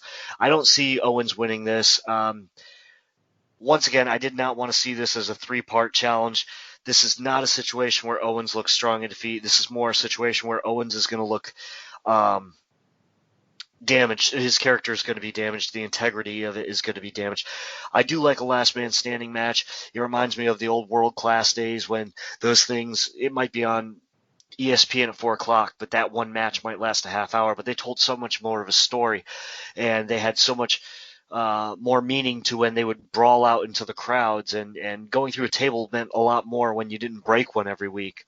So I look back at some of those old classic matches I used to watch, and I have a soft spot for it. And then today with the circus, the 3-ring circus and the big lights and everything else and the breakaway tables, and you're going to break every piece of furniture, and Owens is the babyface, so to what they think to make him look strong is he'll get the first pin, or he'll get the first, the first knockdown to where, so Roman gets pinned, and then they give him till the 10 count to stand up, and he makes it up at 6. Well, if it all came down to one pin, it would have been Owens. That's their way of thinking that they're making him look strong in defeat. But the fact is, this better be the big blow off for the two of them. If this is going to be truly a last man standing without fans, it's going to be hard to sell it with piped in boos, piped in yays. There's going to be a lot of furniture. There's going to be a lot of goofy things under the ring that don't belong there, like kendo sticks and Lord knows whatever they pull out from under the ring these days. I get why a table might be under there. To some extent, a fire extinguisher, but yeah, it's not like I reach under my couch at home and, oh, there's my kendo stick. What? So I see a lot of furniture, a lot of weapons, a lot of goofy stuff. If they brawl into the back, it's just kind of strange without the real crowd reaction. It's almost like too quiet. You can hear them, and sometimes you can almost hear like the ooh-sa flat splat kind of thing. It's like you hear too much of them selling when they hit something, whereas in reality they would have the live crowd mic'd, so you'd hear the oh wow, cheers, jeers, whatever else. So that's going to be my hardest time with this. It's too quiet, way too quiet when they get to the backstage for this part. But Roman Reigns is going over. They've got some kind of huge plan for him going forward. Obviously, this is the thing that Vince has always wanted for Roman. I love Roman's character. I love Owens, but Owens is a heel. He is a natural heel. And while he's doing a great job as being besides Daniel Bryan, like the only credible babyface on SmackDown, this is like Sasha. We got a wolf in sheep's clothing. It's not going to work out in the long run, and he's not going to win this. What I could see is, like I said, the wild card Miz cashes in, and that could start an Owens-Miz feud that we don't really want, because that just wastes Owens' talents and overexposes another person we don't really want to see. But personally, I don't know what happens after the blow off. So I'm kind of looking at direction, because you can't do a number 4. There's no way. There's just absolutely no way you can do a number 4 at this point. And especially if you do another gimmick match, that's just going to, that would be a tune out. That wouldn't be tune in TV. That would be turn it off. I'm tired of this. So let's just put a bullet in it. Let's let Roman go over. Just give me a good match. I would prefer it to stay in the ring most of the time. And, I don't really see a whole lot of outside interference unless it's the wild card. So how about you? Oh, good analysis. I think, okay, my prediction off the bat, Roman Reigns. But I wouldn't bet the house on this. I think there's a very small chance Kevin Owens could become Universal Champion. But I don't think that with all the work and all the stuff that they've done with Roman the last nearly 6 months now, that they've done with Roman Reigns needs to be blown off by Kevin Owens. And I hate to say that, because I love Kevin Owens. I love his character. I love what he stands for. I love that he actually has somewhat of a real promo. I agree. He is, I think, trending better as a heel. I don't think he's as egregiously awkward as Charlotte is as a babyface. But I think that he is Yeah, he's better suited to be a heel. It's going to be hard when he has the stunner as his finish to be hated. I mean, the stunner is one of the most beloved finishes of all time. So, I mean, he could adjust that, obviously. But I think Roman Reigns wins. I think it's probably because not just of Jey Uso, who's inevitably going to be involved, maybe Jimmy Uso, who suddenly sees the light, gets involved, maybe Apollo Crews sees the light, as don't forget that conversation he had with Roman Reigns a couple of weeks ago on SmackDown that we're all just forgetting about. Maybe he gets involved. I think it's going to be one person after the other as Roman Reigns is about to lose, comes out and helps. And how is Kevin Owens going to overcome? Oh, he does. Wait, here comes the next person to help Roman Reigns. I think there could be a litany of people out there, not just Jey Uso, who comes out and helps Roman Reigns in this, because Kevin Owens has suffered 2 big losses. Yes, they weren't clean, but they're still losses. And now he gets a 3rd shot, which I think is his final shot. So I don't think anybody has to worry about a 4th match here. I think 3 is the magic number, which in most programs, 3 is the magic number. So we're not going to get a Shane McMahon and Kevin Owens ongoing program. I don't think we're going to get a Roman Reigns and Baron Corbin unbelievably long, like 6-month long program. This one's going to end, I think, at 3. And it should. But I don't see Kevin Owens in any scenario really winning unless they've just been, WWE management have been so wowed by his performances at TLC and at the Christmas unexplained cage match for the Universal Championship that we got no explanation for. I think that, which I think I really did. I loved his match at TLC. I think it was one of his best ever to date in WWE. But I don't think all of this said overshadows what Roman Reigns has done over the last 5 to 6 months, which has been nothing short of brilliant. Nothing short of brilliant. And this past week, with their interview with one another, or their last word with one another, whatever you want to call it, Kevin Owens showed great emotion. He's very sensitive about his family, with his father, his grandfather. He talked about what his tattoos been on his knuckles. Roman Reigns was very kind of just quietly angry and annoyed and didn't want to hear the truth, and he actually just hit the remote on the TV, so to speak, which, I mean, a lot of it doesn't make sense. Apparently, I know. Apparently he has a remote to a camera. He's not watching a TV screen. He's looking at a camera. You can't just hit a remote on a camera. What's that? Go ahead. And I knew when I saw that, I'm like, oh, he's going to say something on that, because it's preposterous. It doesn't make sense. You don't look at a TV screen and there's no camera on the TV screen. But I know what effect they were going for, so I'm actually willing to overlook that just stupidness that WWE does at times when they have camera angles in places that shouldn't, and so I'm sure some people didn't even consciously pick that up, but I get the effect. I understand the effect, so I'm willing to let it pass because of Roman Reigns. The purpose of it was to have him just completely dismiss Kevin Owens. He's not worth my time. I don't want to hear him anymore. But they could have at least done okay, he shoves the camera away, pushes the cameraman down, and walks away. But I understand the effect they were going for. So yeah, let me hear your thoughts on that. Well, okay, it was so hokey. I'm like, all I could think is, I need to get one of those remotes. And then I thought, well, where would I put the camera? And oh, dear Lord. I like your idea of just shove the camera away, because it goes into how vicious he is and how uncaring. And, you could go half Rick Rude, when he would say, cut the music, cut the camera. Yes, and maybe someone doesn't do it right away. And then all you have to do to sell it is his eyes. You watch his eyes cut across like he's staring at a cameraman, lower his brow just a second, bam, fade to black. Yep. We don't want to make him angry. Shoving the camera also works. I love that, just because it just shows attitude. It just shows great attitude, just get it out of my face. But I like the more it's like Darth Vader versus Darth Maul. When we all watch The Phantom Menace, and we try to forget a lot of it too, but Darth Maul was so amazing with his lightsaber, and how, and you're like, wow, Darth Vader could never stand up to him. If you had a battle of the Darths, and then you realize Darth Vader walked into a room, and he just moved his finger and he was choking people. It was a whole other level, and that's what I like about if Reigns just kind of says, turn it off, and then just gives a look and it's off. That shows me he's on upper echelon. He's at the top of the mountain. So the remote, hokey, it's just bad TV. It's really bad TV, and it's a bunch of guys in creative, like, we don't have to explain it. People forget about it tomorrow. That's what it is. That's what it is.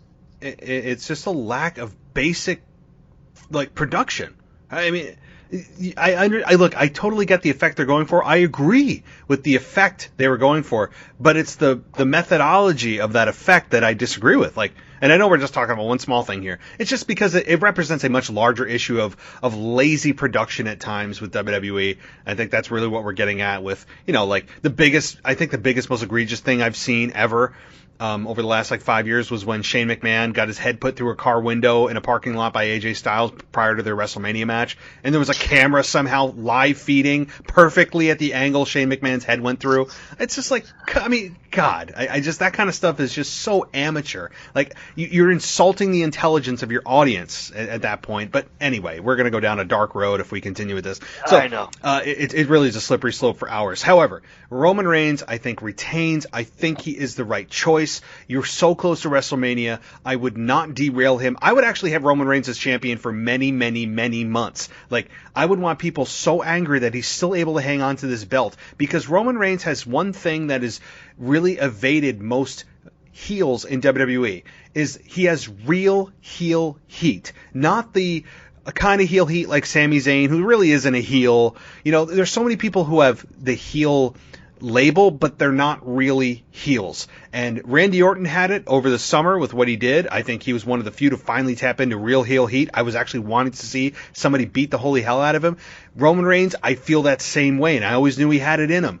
And so I would not blow this off. They've got something really special with Roman Reigns right now, and I would not stunt it. As great as Kevin Owens is, and that's really hard for me to say, even Kevin Owens, I don't think having him capture the belt is worth derailing what they've done with Roman Reigns as champion. So any final thoughts before we get to the Women's Royal Rumble match? No, I'm with you as far as Roman extending his championship reign. Just there's so many factors, but the biggest factors to me is, one, I don't really see a credible babyface, and we'll touch on that a little bit more when we get to the Men's Rumble. But I don't see a credible babyface to be a real threat to him, unless you have a defector from Raw that comes over. I think that there's too much on his shoulders, and I think that they found, it's the right place, right time kind of thing. And a lot of people liken it to, The Rock turning heel, but The Rock's was lightning in a bottle, whereas Reigns was trial by error, and it worked. It worked in the greatest way. And it's also a benefit of not having fans, because say the fans were kind of against it. They made it work without the fans, defecating on it. So he's in a very unique place to not have a challenger. He's in a very unique place to embrace the character and take it to a newer level. I think it's in a really good place. I think, could it be a couple clicks better? Absolutely. Just with small things like we were talking about, telling someone to turn off a view, a live feed and give them a look, as opposed to using a remote to something that doesn't exist. It's better writing, it's better cleanup, and it's better character depth, it's better character texture. I wouldn't mind seeing, when they get back to live, the old, here he comes walking in a suit, like show the man in a 3-piece suit. And, as they're following him to, his dressing room, he just turns around and shoves the cameraman away and asks him where he thinks he's going. And then, no goofiness, just a serious look. And then instead of that slow, we'll fade to commercial, maybe an apology by the cameraman, and actually from the cameraman's perspective, spin the camera around, go the other direction, and then cut away. Something a little bit different than let's leave them thinking for over, commercial break. So that's how it could be a couple clicks better, but let him run with that belt, and whoever you find as a challenger, let's not draw out the best of 3 series in gimmicky matches, just because whoever he's going against is not at this point going to come out looking strong in defeat. They're just going to look like they were defeated. Yeah, I hear you, and I don't think that it all comes down to all roads lead to Roman Reigns, which I used to hate to say, as a babyface. But I want all roads to lead to Roman Reigns right now because he's doing.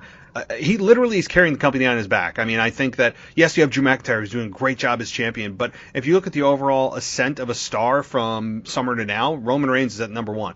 I mean, he has been that good with very few to almost no missteps in my estimation. I'm sure I could nitpick if I really tried, but I think they've done as good as you could possibly do with anyone for this sustained period of time. So I hate to say it, Kevin Owens. If it was anyone else versus Kevin Owens, anyone other than Roman Reigns, I would say you got to put it on KO. This is his time. He can go to Mania.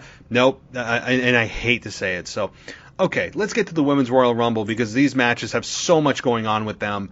And right now, as it stands, I think we have, I'm looking at the numbers here, 13 of 30 entrants only announced for the Women's Royal Rumble match. So this one, there are some possibilities here. You know, you have Nia Jax, you have Charlotte Flair, you have Bianca Belair, one of the favorites, you have Bayley, Mandy Rose, Dana Brooke, Peyton Royce, Alexa Bliss, Shayna Baszler. So I'll take this one first. I think, boy, this to me is actually, as much as I may sound like I'm struggling, to me is easier than the men's because the men's still has so many unknowns. My official pick, this is really, really tough because I'm between, I'll tell you what I'm battling in my head. I'm battling between Bianca Belair and I'm battling between Alexa Bliss. And yes, Charlotte Flair's out there. They could say, oh, she won it twice in a row.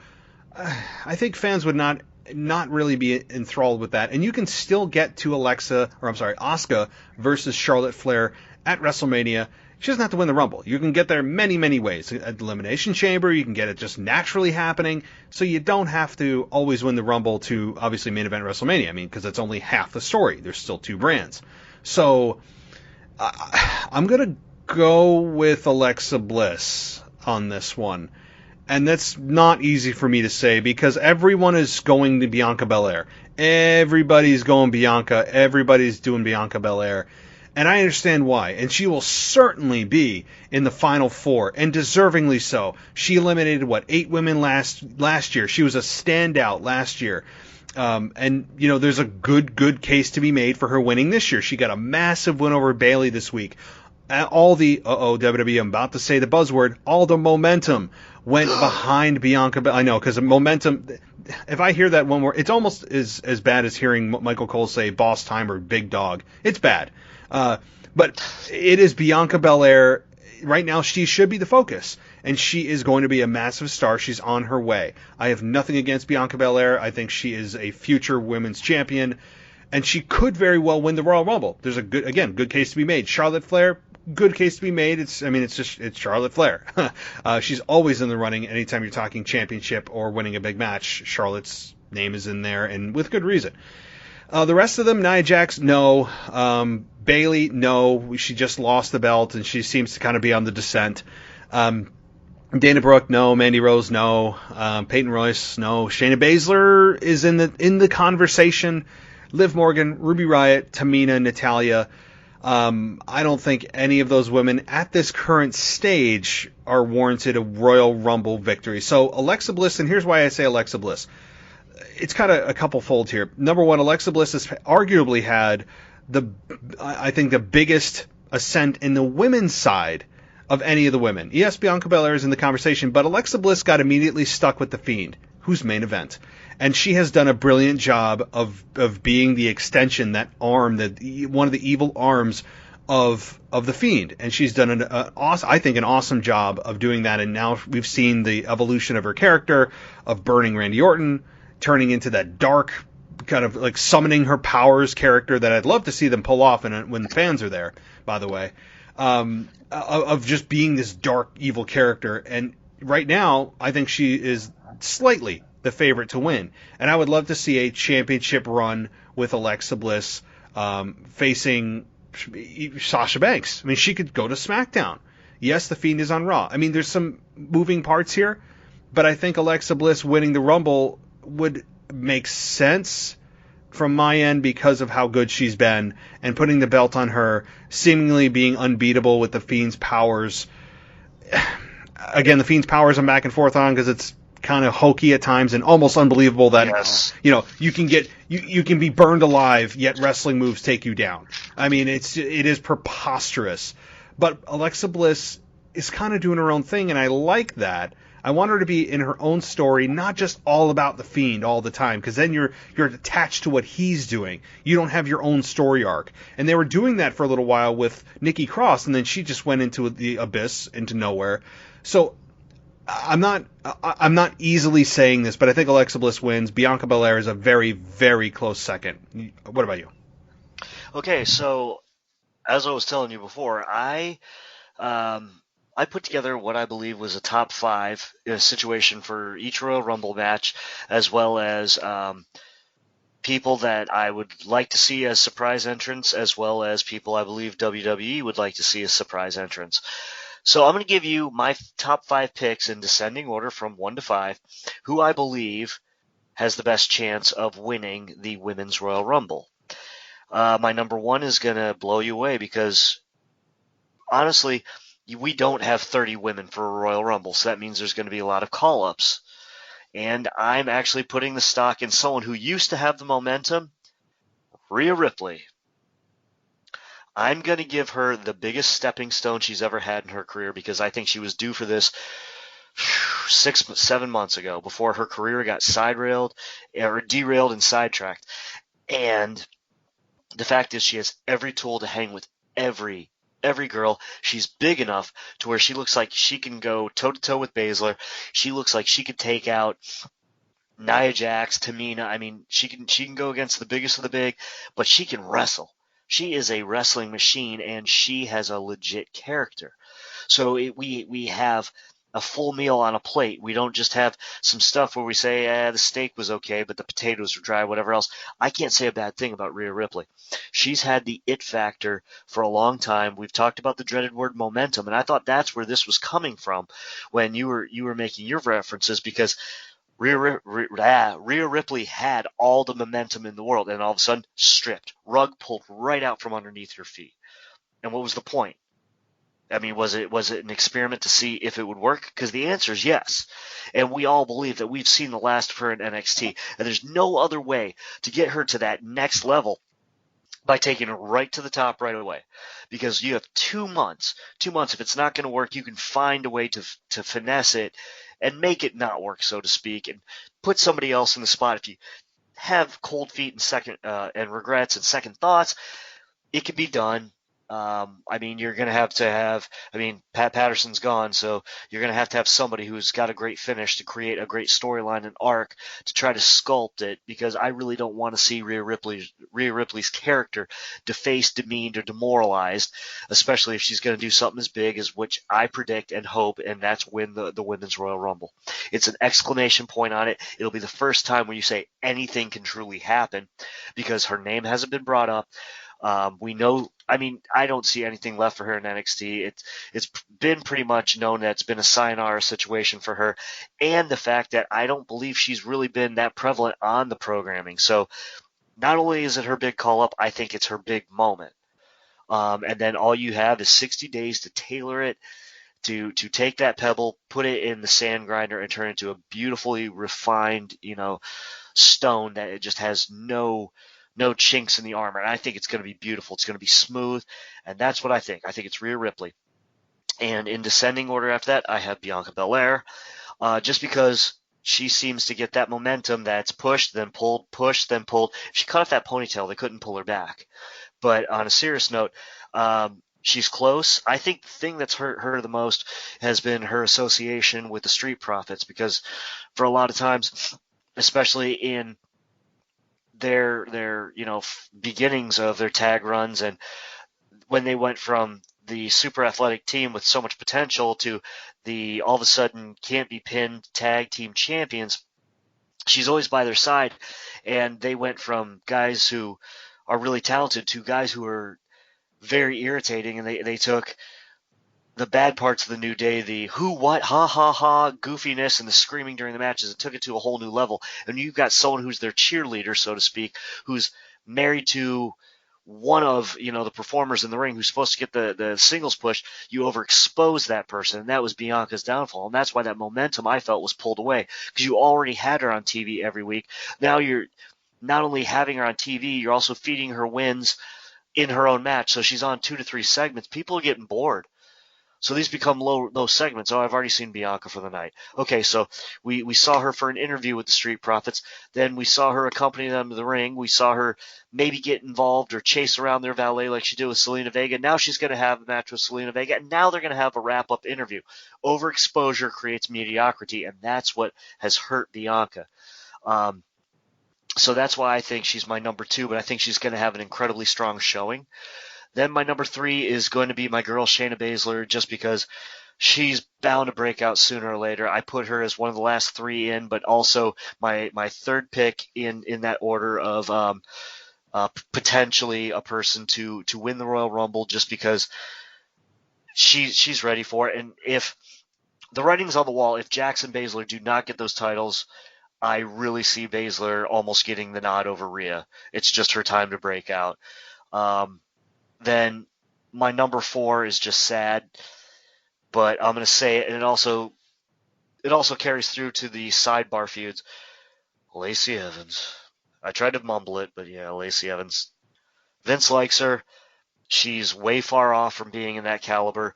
I honestly believe that they could make the mistake of thinking that they could polish her up and put a new coat of paint on her in 60 days. I really don't think so.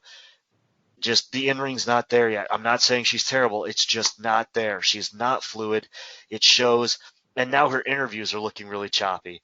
And that whole thing on Monday with her and Rick and everything, it goes beyond. I mean, Charlotte's delivering great work. I mean, it's supposed to be emotional, but it's better just as spiteful, you're an old man to her father, which upsets him. But then Lacey creeping in and sneak attacking her and doing the over-the-top woo and everything else. It's so scripted. It's so look at the camera. It's so smile into the camera. It's so, oh, I'm creeping in. You might not want to see me coming into it, but yet they love her and they're exposing her, and Vince loves her and wants her, and I don't. And I just have a bad feeling because of everything going on with her and Charlotte. And you have that sidebar feud. If they don't have an interaction at the Rumble, which will not kill this and end this, obviously, if Rick is involved, I see that she might have a good shot and Rick might get involved there too. So my number 5 and my last one is Alexa Bliss. And the only reason I put her so low is because she's a talented in-ring performer. I mean, sure, she's the size of my thumb, but the girl's amazingly talented. I never thought she'd be as good as she was when she came out of NXT. I'm incredibly wrong for that. I think she's one of my favorite females on the roster. She has created this character. She's running with this character. But the reason she's so low is because she has developed into the Fiend also. She doesn't need a belt.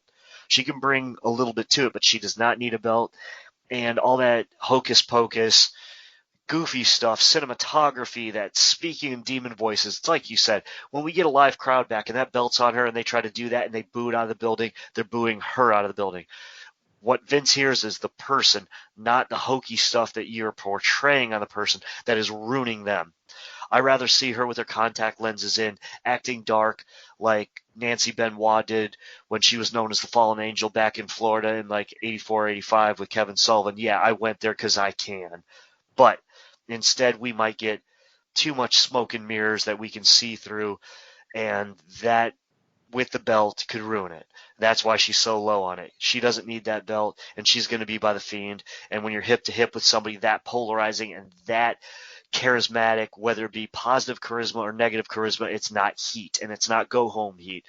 People want to see what she does, so she doesn't have to have a title around her waist, and that's my 5. Wow, well, I'm glad we're not. We certainly are on opposite ends of the spectrum, and that's good. I'm glad, and I did hear about Rhea Ripley, and I should have brought her up, and I'm glad you did.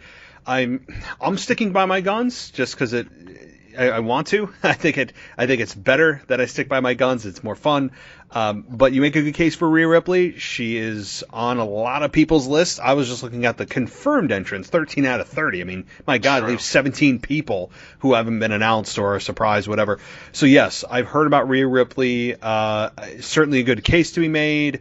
and I'm all for Rhea Ripley winning, and I think that would generally make people happy from NXT. Even if you haven't watched NXT, you remember Rhea Ripley from last year, right? Like you Yes. remember what she did with Charlotte, and she kind of went into oblivion too. But she should be returning. I don't know if there'll be any other NXT quote call-ups to the main roster. I haven't heard anything. There's also Tessa Blanchard's being thrown around.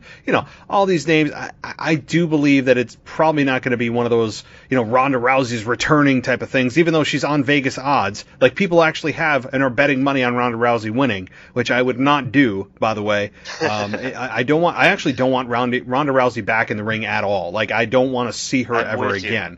I have no... Yeah, and people, it's Ronda Rousey, you don't want to see her because she completely crapped all over the product. I don't want to hear that, it's a work, she worked us into a work that's turned into a shoot, and she's using all these insider terms that she has no effing idea what she's talking about. She was in the business for a year.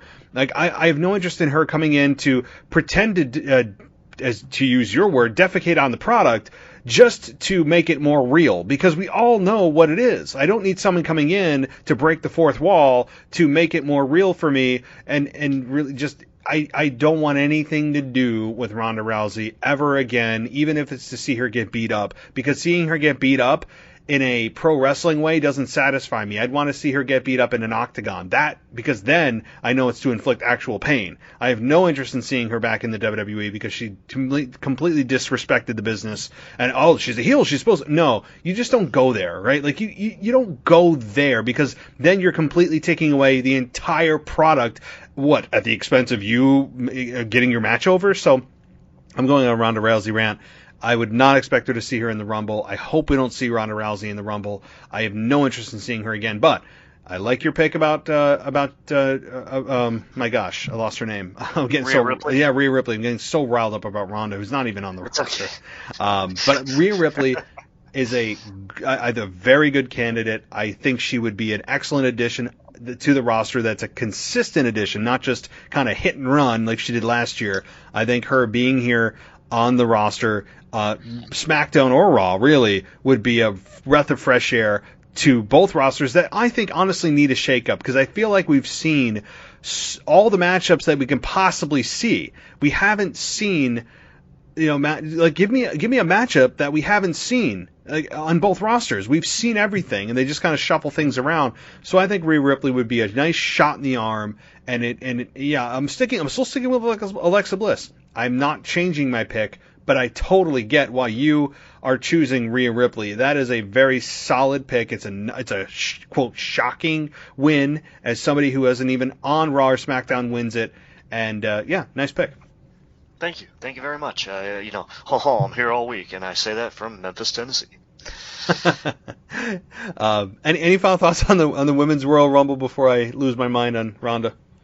Well, what I'm going to do is also throw in my surprise picks. What would be a legit surprise, and what would be the WWE version of a surprise. Yeah. Go ahead.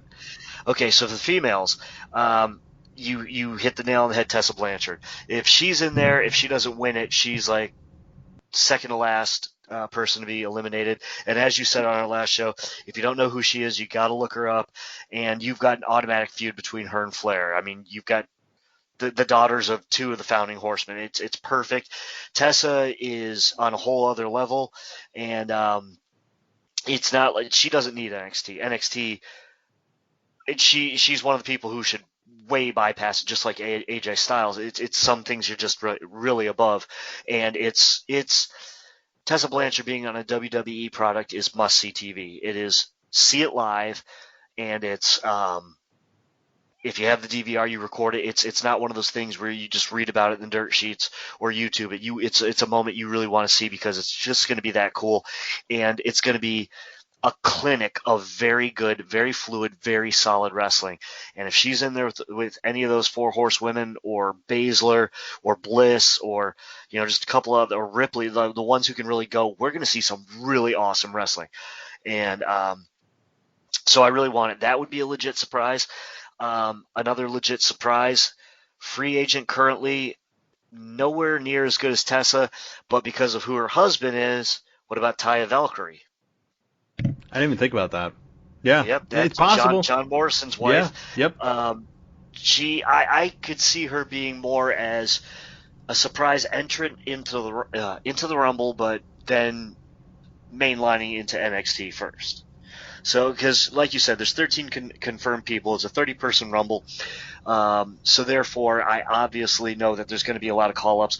I'm actually interested in seeing Toni Storm from NXT. I've been a big fan of hers. Dakota Kai, I'm a big fan of. Not a big fan of Shotzi Blackheart for the way she wiggles that green hair and acts kind of all weird. But those two, Tegan Nox, there's some really cool names that I think would be fun in the Rumble. Of course, a lot of them definitely they need a little bit more season on the steak before it's ready to serve. So, back to NXT they are after this, but it'll make a great Rumble. And definitely if Taya Valkyrie comes in, I think she could have a decent showing and go to the upper mid card to the upper card of NXT before she, eventually gets a call up to the main roster. I'm not all about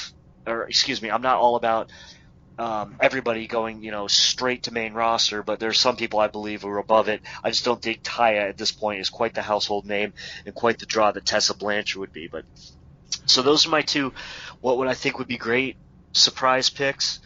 And then the WWE version of surprise picks, I had your favorite and mine, Ronda Rousey. And my difference is I don't want to see her either, just because all of her matches looked incredibly scripted. And some people say she did it on purpose. Other people said because she didn't understand pro wrestling. And I go with the latter. I think that she was the type of person who had to remember the whole match move by move in her mind instead of doing what she naturally did in the octagon.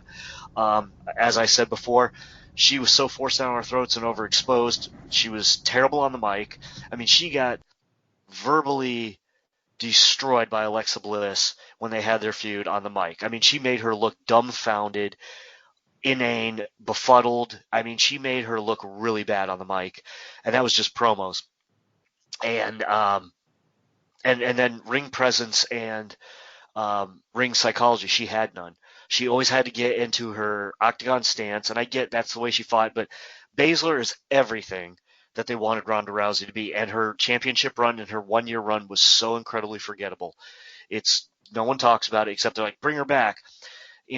I'm sure if John Jones said he retired, the first thing, everybody would say right away, bring John Jones to WWE. No, I'm tired of seeing all these MMA people come over, because all of a sudden it's going to be no people, no wrestlers. I am for bringing back some gimmicks, nothing over the top, no more wrestling garbage men. I know that's always the go-to, but the point is, you can't have too many of the same thing. The Undertaker was special because it was just he and Kane.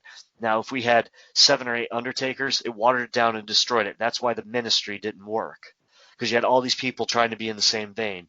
So what happened to the Acolytes? They became the APA. What happened to the Brood? They separated. Edge and Christian became Edge and Christian, the Goofballs. Then they became the Heartthrobs. Then they became whatever. They evolved. You have to evolve characters. You can't have all the same thing. So those basically Ronda Rousey, and the other one for the women's Royal Rumble is I'm sorry, man. I always loved you, Matt. James Ellsworth. There, I said it. Imagine, and look, I would love, beyond my just disgust with that, imagine WWE, like Twitter, if that happens, if James Ellsworth, that would be like Santina Marella winning the Women's Battle Royal 10, 15 years ago, but put that on steroids, no pun intended, and now you would have a complete explosion against WWE, I think, because people wouldn't look at it as, it's entertainment. People would look at it as, that's super disrespectful to the women. Like, people would lose their minds. So I do not want to see James Ellsworth ever again. I have no problem not seeing him again. The other dark horse that I didn't even think of until just now is Becky Lynch, right? Like people, and Becky Lynch. Look, I saw the picture she put up on Instagram. She's doing some workout routine. She looks good. I actually like her when she doesn't have all the red hair and makeup and stuff. She looks more normal, like a person. And so she certainly looks good. Doesn't look like she just delivered a baby a month and a half ago. But I've made this argument several times over the last several weeks when people have asked me, or people have made the argument, Becky Lynch, she come back for the Rumble in time for Mania. She just gave birth 6-7 weeks ago. even if by some act of God she is in great ring shape, which she's not, there's just no way, then why wouldn't she want to spend time with her newborn child? Why would you not want to do that? This is the time to do that. They're super young. You'd have to get back into the WWE. Yes, you're not traveling right now, but you eventually will be, and then maybe in the next coming year. We'll see. But you only have to go to Orlando or Tampa and back home. So maybe that's a little bit of a hook for her to possibly get back in. But I don't think it would be a good look on her just giving birth 6 weeks ago either to all of a sudden pop back into wrestling. I don't think it's a good look for her. I don't think, again, she's making her own decisions. It's her own life. But if it were me, I would want to take as much time as possible. This is the only time you get a chance to do that with your newborn kid. And I just would not, I don't think it's a smart move on anybody's, at least from a wrestling perspective, and how people would perceive her of coming back so early. I don't think it's a good move. So what are your thoughts on Becky Lynch possibly coming back? Well, you can't risk exposing a newborn with a, COVID, unfully developed immune system to COVID. If she came back, the only capacity I would like to see her in a commentary role for the Women's Rumble. I think that would be beneficial to get the commentary of not some snide heel, like, I hate to say the name of Lacey Evans again, because some of these people don't fit the role in the right way when they do commentary. It's like they're so stuck in character, but they don't know what to say without somebody piping into their ear. So it comes out really, really fake, really syrupy sweet. I think Becky Lynch could do a great job, a fantastic job, doing commentary, or they could do a live remote, which I think would be really awesome, because it makes her look good as a mother. I don't know any mother who'd want to be away from their child that soon, or especially with the fact that they could expose them to a disease. But a live remote, maybe almost like a picture-in-picture as commentary on her thoughts. And I think that'd be really cool. It's showing she's still out there, showing she's okay.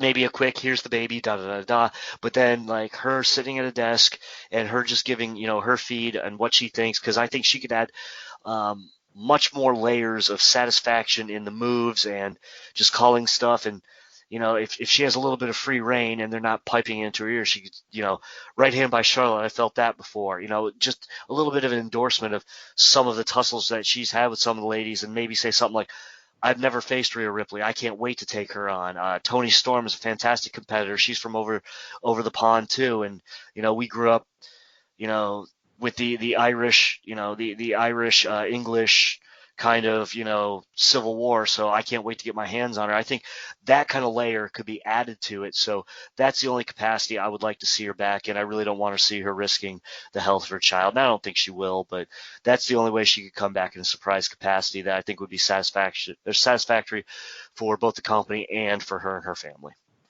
Yeah, that is certainly it too. The other part is obviously health, which is number one right now. So I'm totally with you. Yes.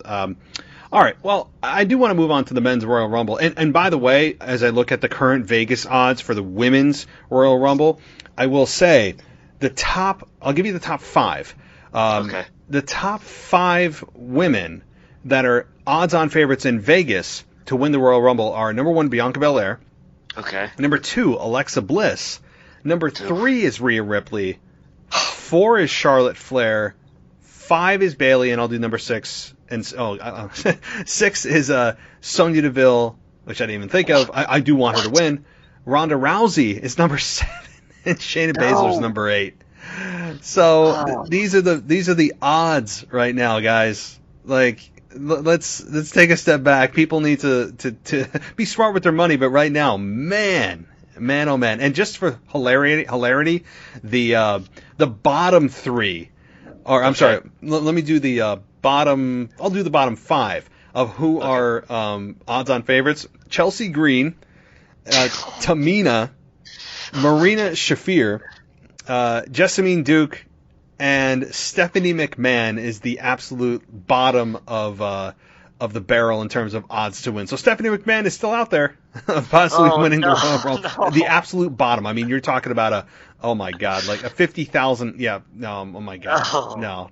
The odds are 50,000 to 1 on her. So Just Yeah. nobody tells Stephanie, because that's going to flip flop to number 1 in just 5 seconds. It'll be a surprise, Daddy. No. Yeah. That's true. So I just wanted to put that out there. But okay, let's get to the men's, because we could talk about the women's forever. Okay. I'll give my analysis quickly of the men. Sure. And I'll actually give the odds-on favorites here for the top 5 of the men's Royal Rumble. Odds-on favorite right now, Vegas. Again, Vegas. Number 1 is Daniel Bryan. Number 2 is Edge. 3 is Keith Lee. 4 is Brock Lesnar. 5 is Big E. And then it goes on to Shinsuke, Drew McIntyre, and so forth. And just also for hilarity, the bottom the bottom 5 for the men's are Dolph Ziggler, Humberto Carrillo, Robert Roode, Shane McMahon, and Vince McMahon. So they're still on there. They are the bottom 5 for the odds-on favorites in Vegas. So I will say this: if you put some money on Vince and he ends up winning, you will become an overnight millionaire. I mean, like, that's how low the odds are.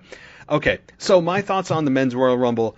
I've been struggling so much. People have asked me on the mailbag all week, all month, who do you think could win the men's Royal Rumble? Who do you have? Who do you have? And forever I have said, and I've stayed relatively consistent, that I thought with Drew McIntyre dropping the belt to Goldberg, that the reconciliation to that in Vince McMahon's eyes would be having him win the Royal Rumble. Like, okay, he lost the belt to Goldberg early in the night, but the reconciliation to that is, well, he's going to win the Royal Rumble. And then he's going to go on to face Roman Reigns at WrestleMania, which I would love Roman Reigns, Drew McIntyre at WrestleMania. I wish they hadn't have blown it off in a stupid, pointless Survivor Series match that still has zero implications to me, but which I really, really dislike. I know it's been a couple of months now, but that's my thought. That was my thought for several weeks. And looking at this now, they've done a lot of foundation building for Daniel Bryan over the last several weeks. Outside of losing clean to Shinsuke, losing clean to Cesaro, which kind of undermines my argument of possibly Daniel Bryan winning, which is a big deal. But he's come out the last couple of SmackDowns and talked about how, he's never won the Royal Rumble. He's never won the Rumble. Every time they say, I've never done this or never done that, just like with Goldberg winning the WWE Championship, it's very strong possibility that Daniel Bryan wins and challenges Roman Reigns at WrestleMania. And they have a ton of backstory with Roman and Bryan.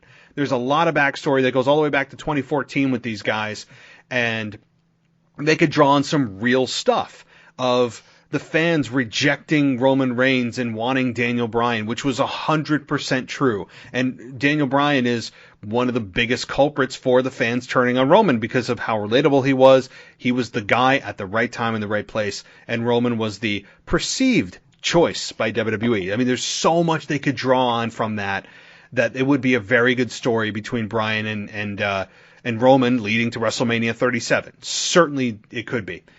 Edge, again, I don't think that there's a whole, I'm just going with the top couple here of the odds. Edge, I don't think wins the Rumble, and it's because it's about Edge and it's about Orton. Orton's not going to win the championship, and nor do I think Edge should challenge for the championship at this point.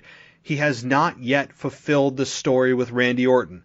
I understand Orton is in a program with The Fiend, and they should finish that before Edge gets to Orton. It would be very convoluted if Edge suddenly sticks his head in The Fiend and Orton's business.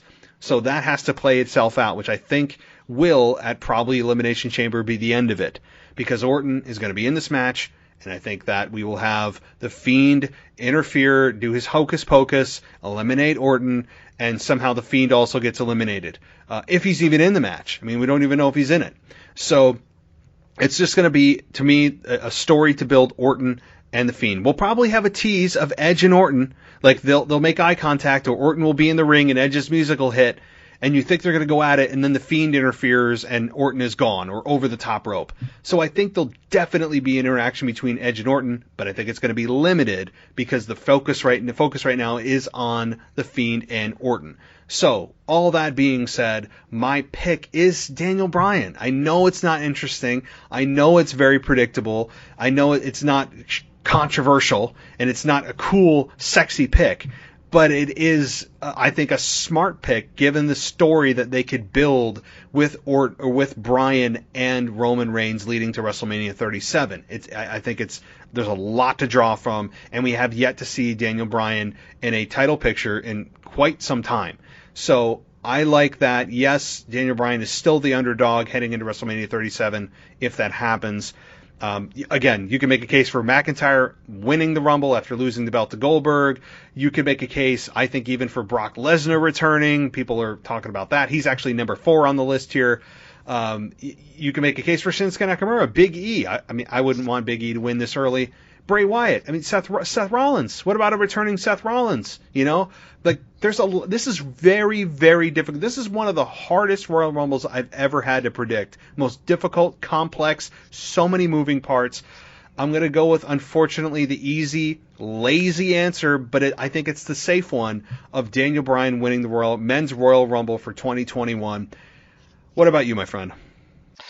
Well, once again, I did a top 5, and it's going to be kind of boring compared to everything that you said because there's a lot of similarities. However, I'm going to tweak my number 1 originally was, you're not going to believe this, some guy named Daniel Bryan. I think that his character, it's hard for me to believe that he's going to win it after they had him hanging out with Chad Gable and Otis doing just goofy things, that terrible haircut, that Miz haircut that detracts from his character. I'm sorry, the haircut's got to go. And I know people like, what's that have to do with anything? Trust me, if the Road Warriors came out with giant afros that were pink, you'd be like, who are these doofuses? Okay. What I think, and especially the loss to Cesaro, just when he had multiple losses, my thought is that they're trying to reproduce lightning in a bottle and build him as an underdog again when he's transcended that. He's a legitimate star and a legitimate, credible athlete, top tier upper card. He's not mid card. He's not upper mid card. He is a definite main eventer, period. A championship caliber main eventer. In fact, he spent most of his time with a belt around his waist post-retirement than he did prior, especially on the world title level. So with that being said, to try to break him back down to the level where he's the scrappy underdog again doesn't work. And if that's what they're trying to do, to have him go into this and then act as if it is a surprise, is going to blow up in their faces. And not that I don't believe Daniel Bryan should be there or be the one for it. It's like you said, he has legit backstory with Roman Reigns since 2014. So therefore, we've got something that we can go back on and say, okay, look, these guys have a history. It's never quite been settled. We've always kept these two away from each other. Now it's time for them to settle it once and for all. We can do that. But with the build has been just so weak that it's too easy for me to take him the same as you. So I'm going to bump this one to a pick I do not want to make, but I'm going to make it anyway. And that's the person that they've been shoving down our throats for 2 months now. And it's a person I'm not a real big fan of. I think it might be Sheamus. And here's why. Because they've brought up all of his history with Drew McIntyre. If Drew McIntyre retains, I can almost see Sheamus doing this completely. They want to build that story. Triple H is in love with Sheamus because they're workout buddies. They bring up so many facts about him in the ring. They keep talking about his 10 years, multiple-time world champion, which really the asterisk should say multiple-time transitional world champion because he was only holding that belt until they could put it on somebody else, always. I think that having him decimate 2 people at the same time, always going back and forth with Keith Lee, which hurt Keith Lee's stock, but somehow it's not like Sheamus looks good in defeat or whatever. They're always trying to show you, oh, Sheamus is here, Sheamus is this, Sheamus is that. They love this guy, and WWE are the people that see him, and especially the McMahons and Triple H. They think they have so much stock in this guy, and I can't figure out why. I mean, aside from his matches with Matt Riddle and a couple other matches he had about a month ago, his matches have been completely boring, mundane, and the same old thing with some of the weakest-looking finishers I had seen in years. And yet this guy just keeps getting straps put around his waist. And I think that's why that they've talked so much about, his backstory with McIntyre, putting him over, just everything. He's been all over the place. He isn't overexposed, but he's exposed every show, at least 2 segments. And this is really funny. I don't know if you caught this on the other day when he was wrestling John Morrison, and they had mentioned that these two went at it again about 10 years ago for the King of the Ring finals when Sheamus bested him, and then went on for his first championship title win over Daniel Bryan. Who did we just bring up? Daniel Bryan. Are we getting the same competitors from 10 years ago? And the statement was made that WWE fans want the same old thing as opposed to developing new stars, and that's why we're getting Goldberg in main events in 2021. I just see the writing on the wall on this one that Sheamus might actually be the person. I don't want it. I'm going to tell you right now, I do not want it. But he was my number 2 pick by the way that they have just been building him, talking about him, putting his face all over everything, and associating him with the champion who's gotten over. Both champions are over, but it's been way more organic in Drew McIntyre's journey, especially how he left the company and came back and everything. It's been way more organic, and I think that's why it's going to be him. My backups after that would be number 3. Sheamus is 1. Daniel Bryan has been next. So then Keith Lee, just because he's up there, but I think they still want to season him for another year. I think he's ready, but I think in McMahon's eyes, he just doesn't think that the public want to glom onto him, especially the fact that you've got Big E over on SmackDown in such a prominent role. They are so incredibly similar in build. Obviously, Big E has the following from the New Day thing, and Keith Lee has the incredible athleticism and talent. His moveset is way better, and he doesn't have a really lame finisher. Then my next would be Braun Strowman. We can't believe who's going to defeat him. He's so huge. Big man. How do you get him off his feet? Then after that, I had Big E. But 2 things that get me that I think should not be allowed is, 1, Drew McIntyre, if you're a champion, regardless if you win or lose, you shouldn't, and they did it with Brock Lesnar, you should not be allowed to be in the Royal Rumble. It's just silly. It's like, oh, if I win, then I don't have to fight anybody. It's just dumb. It's cheesy booking. It's bully mentality booking. It doesn't work for a babyface. It's definitely heel booking, but it almost guarantees you that Drew McIntyre is going to lose. It becomes water-thin storylines. And I don't want to see a water-thin storyline. I don't need a surprise, but I definitely need my whole entree, not just the main course. So once you put a champion in there, it cheapens your events that happened earlier that day. So if Drew McIntyre is definitely set for the Rumble, you can guarantee Goldberg's going to win. There's no other reason for him to be in there. Just the same thing as, The Miz with the Money in the Bank. So you win 2 title shots? That's inane. It makes no sense. It's sloppy booking. It's sloppy storytelling.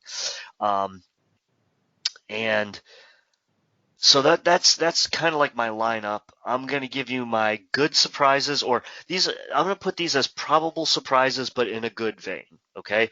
And they are not for winners, but just making an appearance. Damian Priest, that's his call-up. Just because I'm positive, just like Rhea Ripley, it's like there's that so-called senior class of NXT that's ready for the main event, and they love Damian Priest, and it's kind of weird because I see him as winning a world title down the road in the not too near future, and it's kind of weird how he looks. He's got an eerily similar look to Roman Reigns and Drew McIntyre. You kind of notice that from the garb to the hair to everything. And then 2 more NXT, of course, Karrion Kross, because that guy should have never been in NXT to begin with. Way too talented. He's a legit character. He's a legit gimmick. He has everything. And if the stories I heard is true that he got main event money to go to NXT, if he got main roster money to go to NXT because they wanted him so bad, his NXT spell isn't going to be that long, especially winning the world championship or the NXT world title off of Keith Lee in his first takeover match, I believe, and barely being with the company a cup of coffee and Danish. I don't think he's long for NXT. And even if they want to have a couple more matches with him to pass a torch that he never really had to grab to begin with, I get it, but I see him as definitely making an appearance in the Royal Rumble. And Finn Balor, just because he transcends NXT, he should have never went back there to begin with. I get the fact that it was partly his choice because, it was partly company choice, because if you're going to counteract members of the Bullet Club, you go with the guy who started it, especially if he's going to be on there with Adam Cole, who used to be part of Bullet Club, so on and so forth. You want to get that indie look on both channels. And he's a tremendous performer, but that's why the company did it. He did it because it's a more serious product and it showcases what he's worth. So if AEW is worth as much money as they say, when they want to sign him, it's going to be a bigger contract for him to go join his old friends. Or if he wants to go to New Japan, they're going to sign him to ridiculous money. He was the first Universal Champion, so on and so forth. And his career wasn't floundering by feuding with the likes of Elias or, terrible barn burners with, Baron Corbin. It's that aspect is over. He's in the serious side of their product, and that's what people are going to pay attention to, and it doesn't damage his credibility or demean his character or what he's worth. So those are and Samoa Joe. If there's a time for him to get out from behind that commentary booth and be a legit competitor, we'll know by the beginning of the show if he's not part of it. I don't want to see a Booker T thing where he gets up and he's wearing the tux top or the suit top with the trunks underneath. That just kind of looks hokey. I would like to see he's not there tonight and then he becomes a participant. He doesn't have to win, but I unfortunately, I really do feel like Joe's in-ring career is probably behind him. It's better that he went on a high note than instead of going out like Taz, who had the path of rage in ECW just to come in, get one win over Kurt Angle, have it fluked out, and then just turn into a guy who's losing to Jerry Lawler. It was a terrible way for him to go out. I don't want to see Samoa Joe go out like that. So if he's going out now on his own terms as a commentator and extends his career, God bless him, go for it. Amen. But if he comes back, this is the time to do it. WWE style, if their version of a surprise or a return, Aleister Black, we haven't seen him in months. What has he been up to? Oh my Lord. Forgive me for this one. The man that's going to go after Baron Corbin to defend Cain Velasquez. Tried to say it fast. Sorry. No, you're killing me. I'm sorry. The one that I see this meme all over Facebook. Are you excited to see him potentially back, Jinder Mahal? I'm surprised he still has a paycheck. Who even brought him back? Who even thought he puts eyeballs on stuff? I don't know why he's employed. A returning legend, but just who has no prayer, so they shouldn't be in the Royal Rumble, like Tatanka making his way to the ring. Woo, woo, woo, woo. Just get out of the ring. But I see that. Oh, it's funny. Ha, ha, ha. No. Maybe a comedic celebrity like a Jon Stewart moment or a Drew Carey moment that we all just say, thanks for cheapening it. This is supposed to be for a world title shot. And here's obviously a person who could never win it. They don't have a prayer in hell. And yet you're going to stick them in there just so they run from some ginormous human being. I don't know if John Cena's a lock. I mean, in front of a live crowd, it's a cheap pop, but his time has come and gone, and sticking around really wouldn't help that much. Brock Lesnar, they'd make a big deal out of it, but as far as I know, the second his pen hits a paper for any kind of extended contract, it's going to be all over. It's too big of a name not to blow up. But then I'm afraid that would be Lesnar versus Goldberg, the rematch at WrestleMania, and that's, especially with the Peacock deal, you're just burying viewers at that point. You're just asking for people to dump your product. And then one more comedic entry, and that would be the number 30. Nia Jax tries to come out, but instead a one-off Curtis Axel jumps her and finally gets his spot in the Royal Rumble. He's technically still in the Rumble. Yeah. Exactly. So to sew that one up after all these years, that would be the comedic spot if they didn't throw like a comedic celebrity, and then it wouldn't be one of our shows if I didn't say probably Lars Sullivan. Oh Lord, Lars Sullivan. I can just hear it. The freak. I mean, I can. Yeah. Please, no. I don't know what it is with the start and stops, just infatuation with Lars Sullivan. I don't know if they just can't find him, and he's too busy, Instagramming, messaging married women. I don't know what he's doing. I mean, I really don't. I don't know what Lars Sullivan is up to. I don't know if I particularly care. I kind of lost interest after they, did it the second or third time of start and stop. This is just getting insanely ridiculous. So, well, quite a thorough analysis. I'm glad you brought up some things I didn't, think of, and I will say that we can guarantee ourselves a couple of things. We can guarantee ourselves, number one, that we will have people who are eliminated and no longer a legal part of the match eliminate people who are still in the match. You can guarantee that. You can guarantee that you will have people who hang out outside the ring and don't enter the ring, of which there should be a time limit or you're disqualified, because otherwise why wouldn't everyone just hang out outside the ring and wait for other people to just eliminate each other, and then you don't have to do any work and you just win the match. And lastly, whoever wins the match, both men and women, are corporately required as part of their contract to point to the WrestleMania sign. It is, and I know Drew McIntyre tried to own it last year as if, I know we all do this, but we kind of have to. And it's like, no, you don't. Like, we're supposed to believe that you're just this anomaly, this guy that's, not controlled by anybody, and yet everyone still does it. So you can guarantee that fireworks will go off while someone points at the WrestleMania sign. So those are three guarantees, regardless of who our picks, that are happening tomorrow night. I'm there with you 100%. I hate the whole point. That's so stupid. It made sense, like, I don't know, like around like WrestleMania 18, 19, 20, where once in a while, but now, like, especially the worst one, and we'll bring her name up again, when Ronda Rousey did it, was real stiff and just like, oh, that was terrible.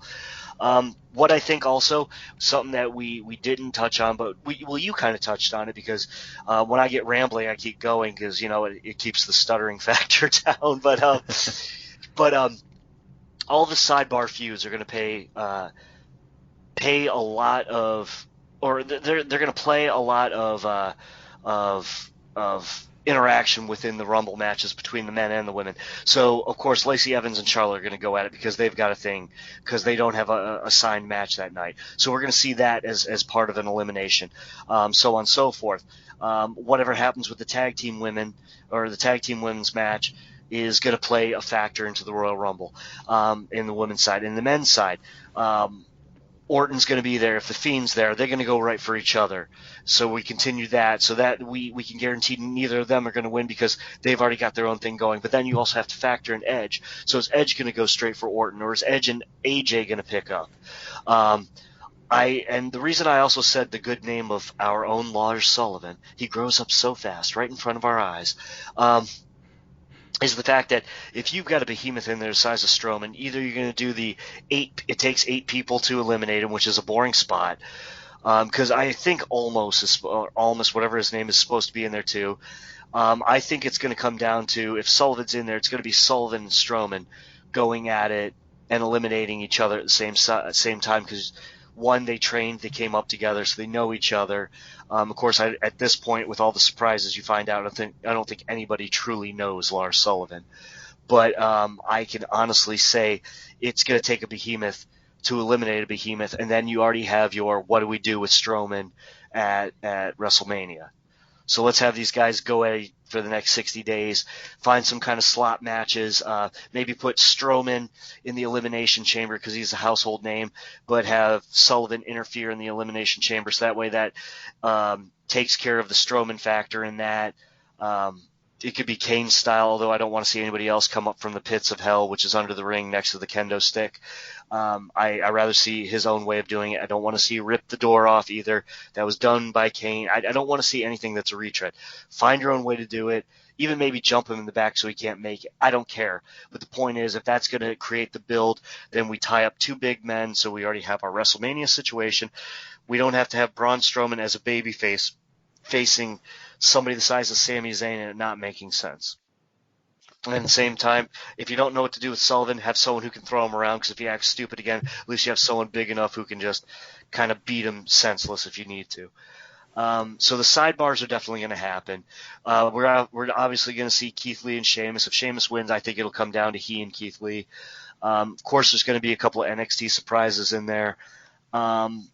And here's something I've thought about, because it's not going to be this year, and this is another reason that I'm writing Daniel Bryan. It could be Daniel Bryan again, because we both really thought that, and you still think that, and I know you're sticking to your guns, which I appreciate that, because I think it's great.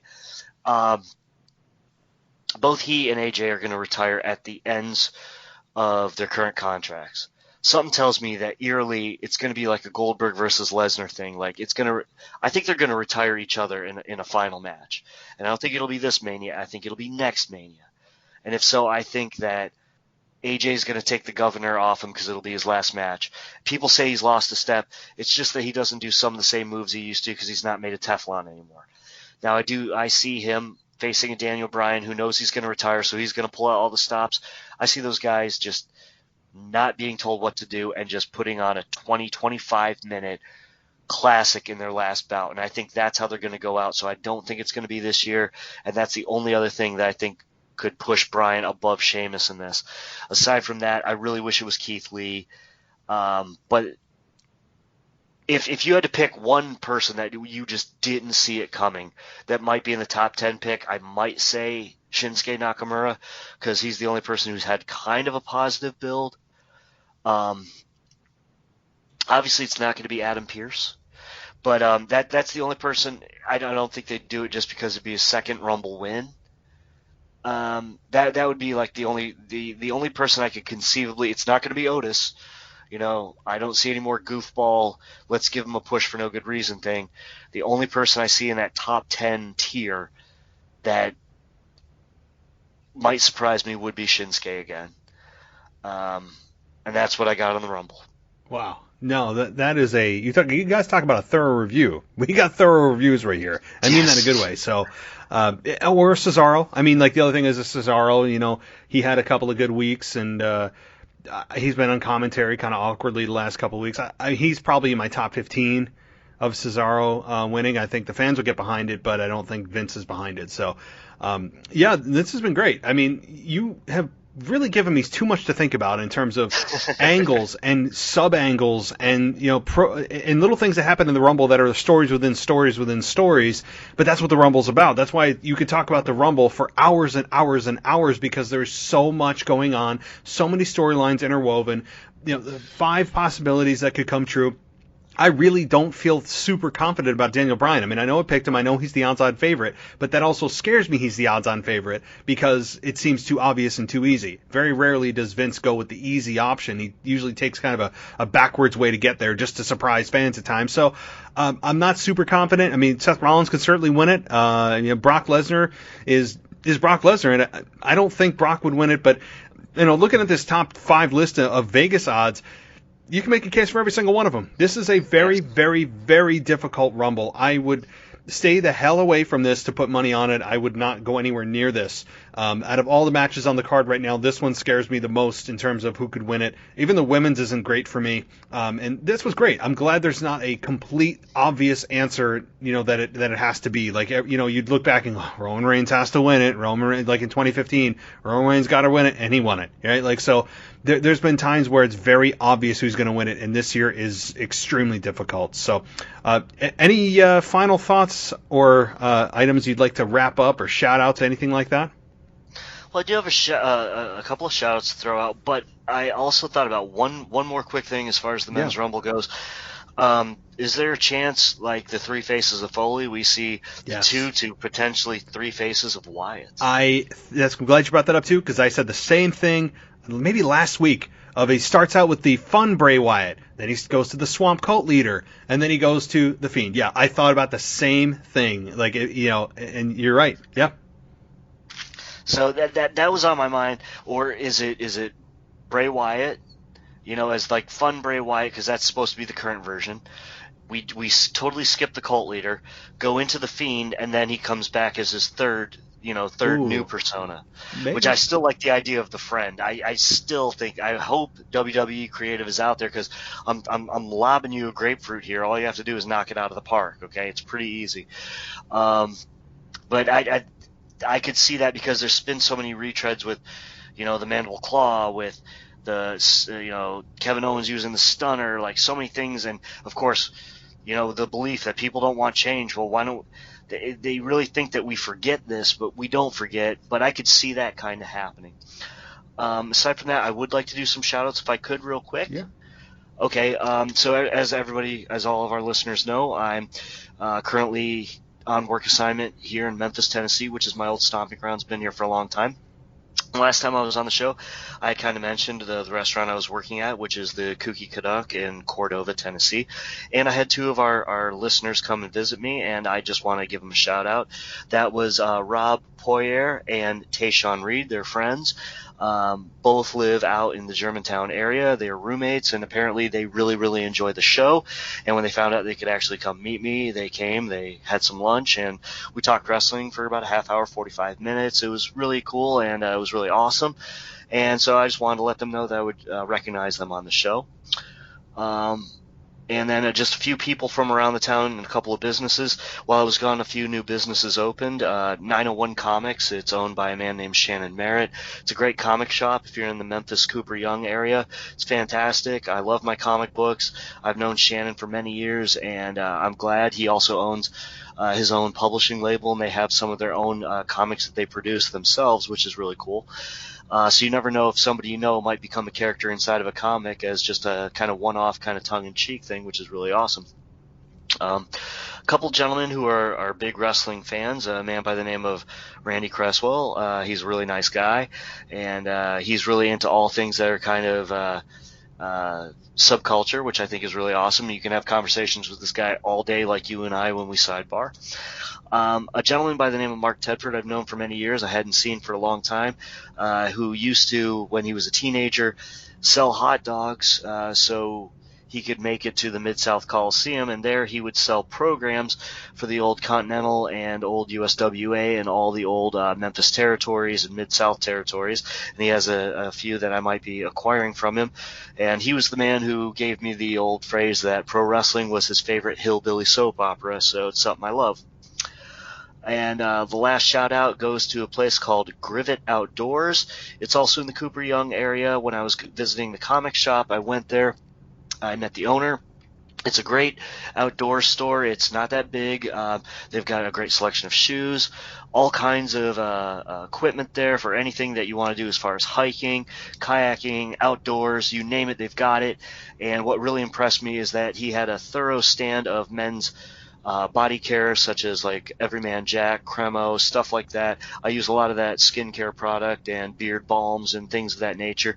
You can say whatever, but for 45, I look fantastic. So I thought it was really awesome that he had a lot of that, and especially a lot of natural soaps, and just things of that nature. And like I said, his shoe collection is amazing. So if you're in the area, you're in the Memphis area, you go to Cooper Young, definitely check it out. And I just wanted to let those people know that I recognize them, and it's fantastic. And anytime you folks want to reach me at Twitter, it's at 144Captain. I respond to everything. I love getting new followers. I love following new people. I love talking wrestling. And I love ideas. If you have any questions or anything that for the next time I'm on a show you would like me to answer, feel free to send it to me. I'd love to go back and forth with Matt because he and I have some great conversations, and that's what I got. Very good. I mean, I would say that you become somewhat of a celebrity now in Memphis. That's pretty cool. And Rob and Tayshawn, right? Those are the two names? Yes. Yeah. Okay, yes. Cool. That's pretty cool that you've had. I have not had that happen, although I haven't been really outside my house in about 10 months, 11 months. So, yeah. And, I don't know how many people actually know what I look like. I mean, some people do. My logo's pretty obvious, but, yeah. So, very good. And Michael, thank you as always. This has been a great conversation. We've got so much to talk about. Our listeners, I'm sure, have a lot to think about with their Royal Rumble picks, and I'm curious to see what you guys think. And email the show at realwwepodcast@gmail.com, of course. And Michael, we will be doing this again very soon, especially post Rumble. I'm sure there's going to be so much to discuss. Yes. I mean, we are now kicking it, guys. Like tomorrow night is the night that we've all been looking forward to as wrestling fans, because yes, it's Rumble and that's fun as hell, but it is now officially WrestleMania season. It's insane to say, given that I feel like I just watched the 2-night special from WrestleMania 36 at the Performance Center, now the Capital City Wrestling Center, of course, but it's crazy that it's almost been a full year. So guys, it is WrestleMania season, and I couldn't be more excited. And Michael, thank you so much for coming on the show and taking the time out of your evening, and we'll be in touch very, very soon. Thank you very much. You have a wonderful evening, and as always, I'm humbled. Folks, stay safe and have fun. Awesome. Thanks so much. All right. Good night. Good night.